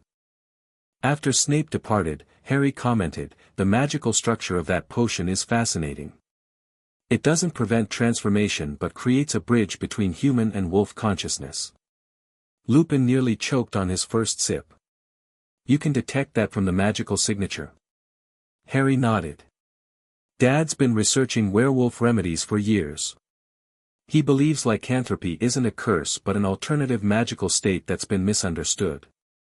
"Your adoptive father has some unusual perspectives," Lupin said carefully. "But often insightful ones," Harry countered. "He thinks the problem with werewolves isn't the transformation itself but the loss of human consciousness during it. If a werewolf could maintain awareness, there'd be no danger." "Which is precisely what the Wolfsbane potion achieves," Lupin admitted. "Though it's expensive and difficult to brew." "Have you considered alternative approaches?" Harry asked. "Dad theorizes that certain meditation techniques might help werewolves maintain consciousness even without the potion." For the first time, Lupin looked genuinely interested rather than politely skeptical. "What kind of techniques?" Harry explained Xenophilius's research into magical resonance meditation, practices that allowed wizards to harmonize their magical signatures with natural cycles, potentially including the lunar influences that triggered lycanthropic transformation. "It wouldn't prevent physical changes," Harry clarified, "but it might help you retain yourself during them, a mental anchor independent of the potion." "I'd be interested in learning more," Lupin said thoughtfully. "After all these years, I've tried almost everything." Harry promised to send Xenophilius's research notes, pleased to potentially help the professor who had become an important link to his birth parents. March arrived with improving weather and a breakthrough in Harry's Pettigrew investigation. He had modified his magical resonance detector to specifically track Animaga's signatures, creating what amounted to a magical radar for detecting humans disguised as animals. Late one night, while testing his device in the castle corridors under his invisibility cloak, Harry detected a strong reading near the Gryffindor dormitory. The signal matched what he'd sensed from Scabbers previously, confirming his suspicion that the rat was indeed Pettigrew. Harry immediately headed for Professor Lupin's office, where he found the teacher examining the Marauder's map. "I've been watching for him," Lupin admitted when Harry entered. "Your theory haunted me until I had to investigate." "And you were right, Peter's name has appeared several times." "We need to catch him," Harry insisted. "Tonight." Lupin nodded grimly. "I've spoken to Professor McGonagall about retrieving Ronald's rat for a demonstration in tomorrow's class." "But Harry, if we're right about this, if Peter betrayed your parents and framed Sirius, we need to be extremely careful. Cornered rats are dangerous." Their planning session was interrupted by a stone hitting Lupin's window. Looking out, Harry saw a large black dog sitting at the edge of the forbidden forest, watching the castle intently. "That's him, isn't it?" Harry asked quietly. "Sirius. He's an animagus too." Lupin's expression confirmed it. "We called him Padfoot. James was Prongs, a stag. Peter was Wormtail. They became animagi to be with you during your transformations, Harry realized. Because werewolves are only dangerous to humans, not animals. They were the best friends anyone could ask for, Lupin said sadly. And if we're right about Peter? I've spent 13 years believing the worst of one while harboring the traitor's pet. Harry looked back at the dog, now rising to return to the forest.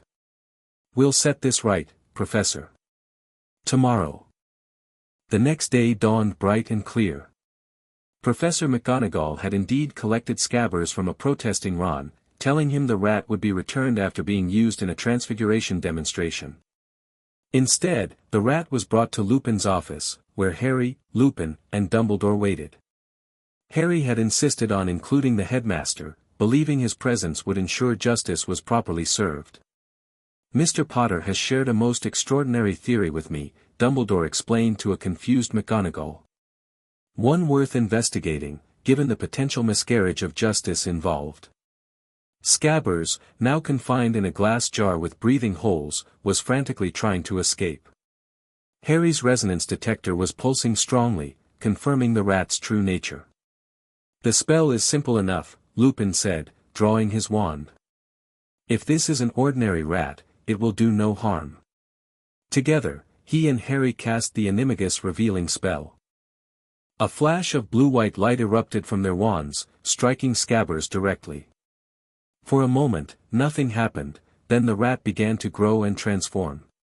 Limbs lengthened, fur receded, and within seconds, a small, balding man with pointed features crouched where the rat had been, looking terrified. Professor McGonagall gasped in shock. Peter Pettigrew. But you're dead. Hello, Peter, Lupin said coldly. Surprised to see old friends? Remus, Pettigrew squeaked, eyes darting toward the exits. My old friend. How lovely to see you after all these years. 12 years, to be precise, Dumbledore said quietly. The exact time since you were reportedly killed by Sirius Black. He tried to kill me. Pettigrew shrieked. He was coming to finish me off. I had to hide. As a pet rat in a wizarding family perfectly positioned to hear any news of Voldemort's return. Harry challenged. Staying close to me in case your old master came back to power. Pettigrew's watery eyes fixed on Harry. Harry. Sweet boy. You look so much like James, he was my friend, you know. Is that why you betrayed him to Voldemort? Harry asked, his voice steady despite his anger. Is that why you framed Sirius? Under Dumbledore's penetrating gaze and faced with the evidence of his survival, Pettigrew's denials crumbled. Through skillful questioning, the truth emerged, Pettigrew had been the Potter's secret keeper, not Black. He had betrayed them to Voldemort, then faked his own death to frame Sirius when confronted. I was scared. Pettigrew wailed. The Dark Lord was taking over everywhere. What was I supposed to do? You should have died rather than betray your friends, Lupin said quietly. As we would have done for you. Dumbledore, having heard enough, summoned Aurors to take Pettigrew into custody. This evidence will be presented to the Ministry immediately, he assured Harry. Sirius Black's case will be reopened, and justice, long delayed, will finally be served. That night, as Harry sat by the window in Ravenclaw Tower, contemplating the day's revelations, a magnificent owl arrived bearing a letter. Harry, Moony has made contact and explained everything. The Ministry is reviewing the case with Pettigrew in custody. Dumbledore believes my name will be cleared within days. I was named your godfather by your parents. Once my name is cleared, if you wanted a different home from the Lovegoods, but perhaps you're happy there. We can discuss when we meet properly. There's a Hogsmeade weekend coming up. With Pettigrew captured, I can risk showing myself. Meet me at the cave in the mountain beyond the village. Bring food if you can. Sirius Harry's heart raced with conflicting emotions. His godfather, his parents' best friend, wanted to meet him. Possibly even offer him a home. Yet the Lovegoods were his family now, had been for nearly 12 years. He wrote back immediately, Sirius, I'll be there. I have so many questions about my parents. About you. As for living arrangements, the Lovegoods are wonderful and strange and have been my family since I was little. I wouldn't want to leave them entirely. But perhaps we could find a way for me to know both families. After all, I've spent my life learning that conventional arrangements aren't the only possibility. Looking forward to meeting you properly, Harry. The next Hogsmeade weekend arrived with perfect spring weather. Now that Pettigrew had been captured and the truth revealed, McGonagall had no objections to Harry visiting the village, especially accompanied by Professor Lupin, for security purposes. As they walked beyond the main village toward the mountain, Lupin shared stories of the Marauders' school days, their adventures, pranks, and the deep friendship that had bound them together. Your father and Sirius were inseparable, he explained. Brothers in all but blood. When James married Lily, Sirius was best man, of course. And when you were born, he was named Godfather. He adored you, Harry, used to bring you toy broomsticks and magical creatures that drove your mother mad. They found Sirius waiting in a cave high above Hogsmeade, still in his animagus form until they confirmed they were alone. When he transformed, Harry was struck by the difference between the gaunt, haunted man from the wanted posters and the person standing before him, thin and ragged still, but with clear eyes and an eager expression. Harry, Sirius said hoarsely, studying him intently. You look so like James, except the eyes. You have, my mother's eyes, Harry finished with a smile. I've heard that before. Sirius stepped forward hesitantly, then pulled Harry into a fierce embrace. I've waited so long for this moment, he whispered. Your parents would be so proud of the wizard you're becoming. They talked for hours, about James and Lily, about the years Sirius had missed, about Harry's life with the Lovegoods. Sirius was particularly amused by Xenophilius's theories. James would have loved that, he laughed. He always appreciated unconventional thinking, it made him such a brilliant prankster and duelist. No one could predict his next move. The Lovegoods encouraged me to approach magic intuitively, Harry explained. To feel it rather than just perform it. It makes me different from most students, but it works for me.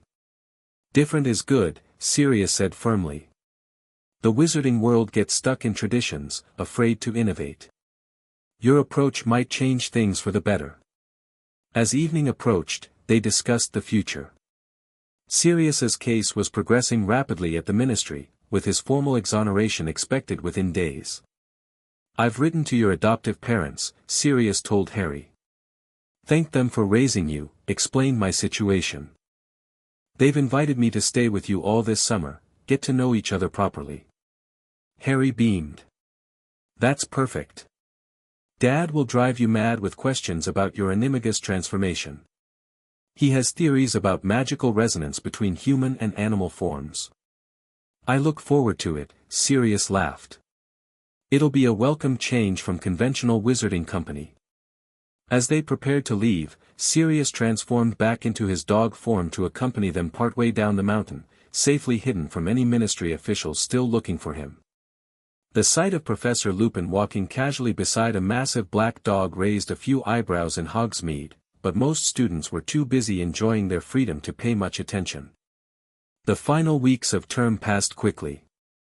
Exams approached, with Harry dividing his time between studying and corresponding with both Sirius and the Lovegoods, who were enthusiastically planning summer expeditions that now included his godfather. The night before final exams, Harry was studying in the Ravenclaw common room when a familiar dot on the Marauders' map caught his attention. Professor Trelawney, the divination teacher, a subject Harry had avoided, was moving erratically through the corridors near Dumbledore's office. Curious, Harry decided to investigate.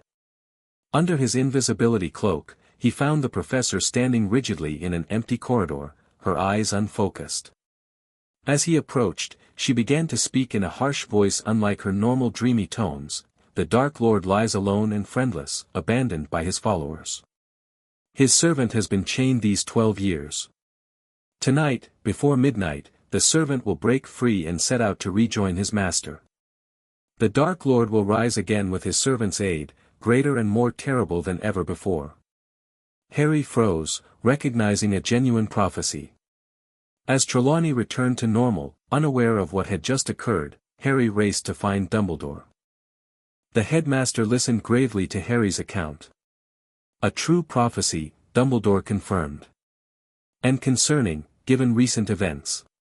Peter Pettigrew is being transferred to Azkaban tonight. We have to warn them. Harry insisted. If he escapes, I will contact the Ministry immediately, Dumbledore assured him. Extra security will be arranged.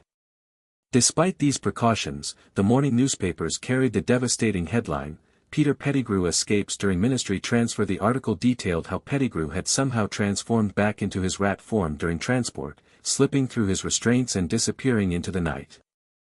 The Dementors had been unable to track him, and a massive search was underway. He's going to find Voldemort, Harry told Ron, Hermione, and Luna as they sat together after their History of Magic exam. The prophecy was clear. But nobody knows where Voldemort is, Hermione pointed out. He could be anywhere, or nowhere, just a spirit. There have been rumors, Luna said dreamily. Dad's been tracking reports of strange occurrences in Albania. Areas where animals die mysteriously and vegetation withers without cause. Harry considered this. Albania would make sense. Remote, forested, with ancient magical history. A perfect hiding place.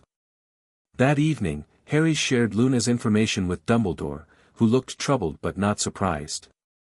We have indeed heard such rumors, the headmaster confirmed. I fear Miss Trelawney's prophecy is already in motion. Pettigrew will seek out his master, and if he succeeds, Voldemort will return, Harry finished. But not yet. There would be a process involved, he'd need a body, rituals, probably specific magical items. Dumbledore raised an eyebrow. You've given this some thought. I've been researching magical resonance and essence transfer, Harry explained. After encountering Riddle's diary, a piece of soul preserved in an object, I wanted to understand how it worked. The principles would be similar for a disembodied spirit reincorporating. Most third years concern themselves with Quidditch and Hogsmeade visits, Dumbledore noted with a small smile. But your perspective continues to be refreshingly unique, Harry. The Lovegoods taught me to follow my curiosity wherever it leads, Harry said simply. Even into uncomfortable territory. A valuable approach, though one that requires wisdom to balance, Dumbledore cautioned. Knowledge itself is neutral, it's the application that determines its nature. Harry nodded thoughtfully. I understand, Professor. I'm not studying these things to use them, just to be prepared for what might come. The final day of term arrived with mixed emotions for Harry. He was eager for summer with both the Lovegoods and Sirius, but concerned about Pettigrew's escape and what it might mean for the future. The Hogwarts Express journey began pleasantly enough, with Harry, Ron, Hermione, and Luna sharing a compartment and discussing summer plans. Ron's family was attending the Quidditch World Cup in August and had invited Harry to join them. Sirius got tickets too, Harry told them. He said it's his first opportunity to spoil me properly. The Lovegoods are coming as well, Dad's convinced the massive gathering of wizards will attract a herd of blibbering humdingers. It'll be quite a summer for you, Hermione observed. Divided between two very different households. Harry smiled. Not so divided. Sirius is staying with us for the first month while he finds his feet. He and Dad have been corresponding about animagus transformations and magical resonance theory. They're getting along brilliantly. As the train approached London, Hermione brought up the prophecy and Pettigrew's escape. Do you think we should be worried? About you-know-who returning? Harry considered this. Worried, yes. Paralyzed by fear, no. If Voldemort does return, it won't be the same as before. We know more about him now, understand how he operates. And you've got skills he won't expect, Ron added. Your weird Lovegood magic keeps catching dark wizards off guard. It's not weird, Luna corrected serenely. It's just unfiltered by conventional limitations. Harry sees magical possibilities others miss because he wasn't taught they were impossible. Harry grinned at her perfect summation. Exactly. And that's what will make the difference if Voldemort returns, approaching problems from angles he can't anticipate. As the train pulled into King's Cross, Harry spotted 3 distinct groups waiting for him on the platform: the Weasleys with their flaming red hair, Sirius looking healthier and more groomed than when Harry had last seen him, and the Lovegoods in their colorful, eccentric glory. Quite a reception committee, Ron observed. Harry nodded, feeling a rush of gratitude for all the people who had shaped his journey. The path that had brought him here wasn't the one anyone would have predicted that fateful night in Godric's Hollow, not Dumbledore when he placed baby Harry with the Lovegoods, not Voldemort when he gave Harry that lightning scar, not even Harry himself as he navigated the wizarding world with his unique perspective. It was a path unwandered by others, created step by step through choices, circumstances, and the willingness to see beyond the obvious. And whatever challenges lay ahead, Voldemort's potential return, the prophecy's dark promise, or just the everyday complexities of balancing his unusual extended family, Harry would face them with the same chaotic genius that had served him so well. As he stepped off the train into the waiting embrace of the Lovegoods, with Sirius approaching with a broad smile, Harry knew one thing with absolute certainty: convention had its place, but the most powerful magic came from believing in possibilities others couldn't see. The boy who lived had become the boy who believed, and that belief would change the wizarding world in ways no prophecy could predict. The end. Thank you for watching this video. Please be sure to subscribe to our channel and like this video.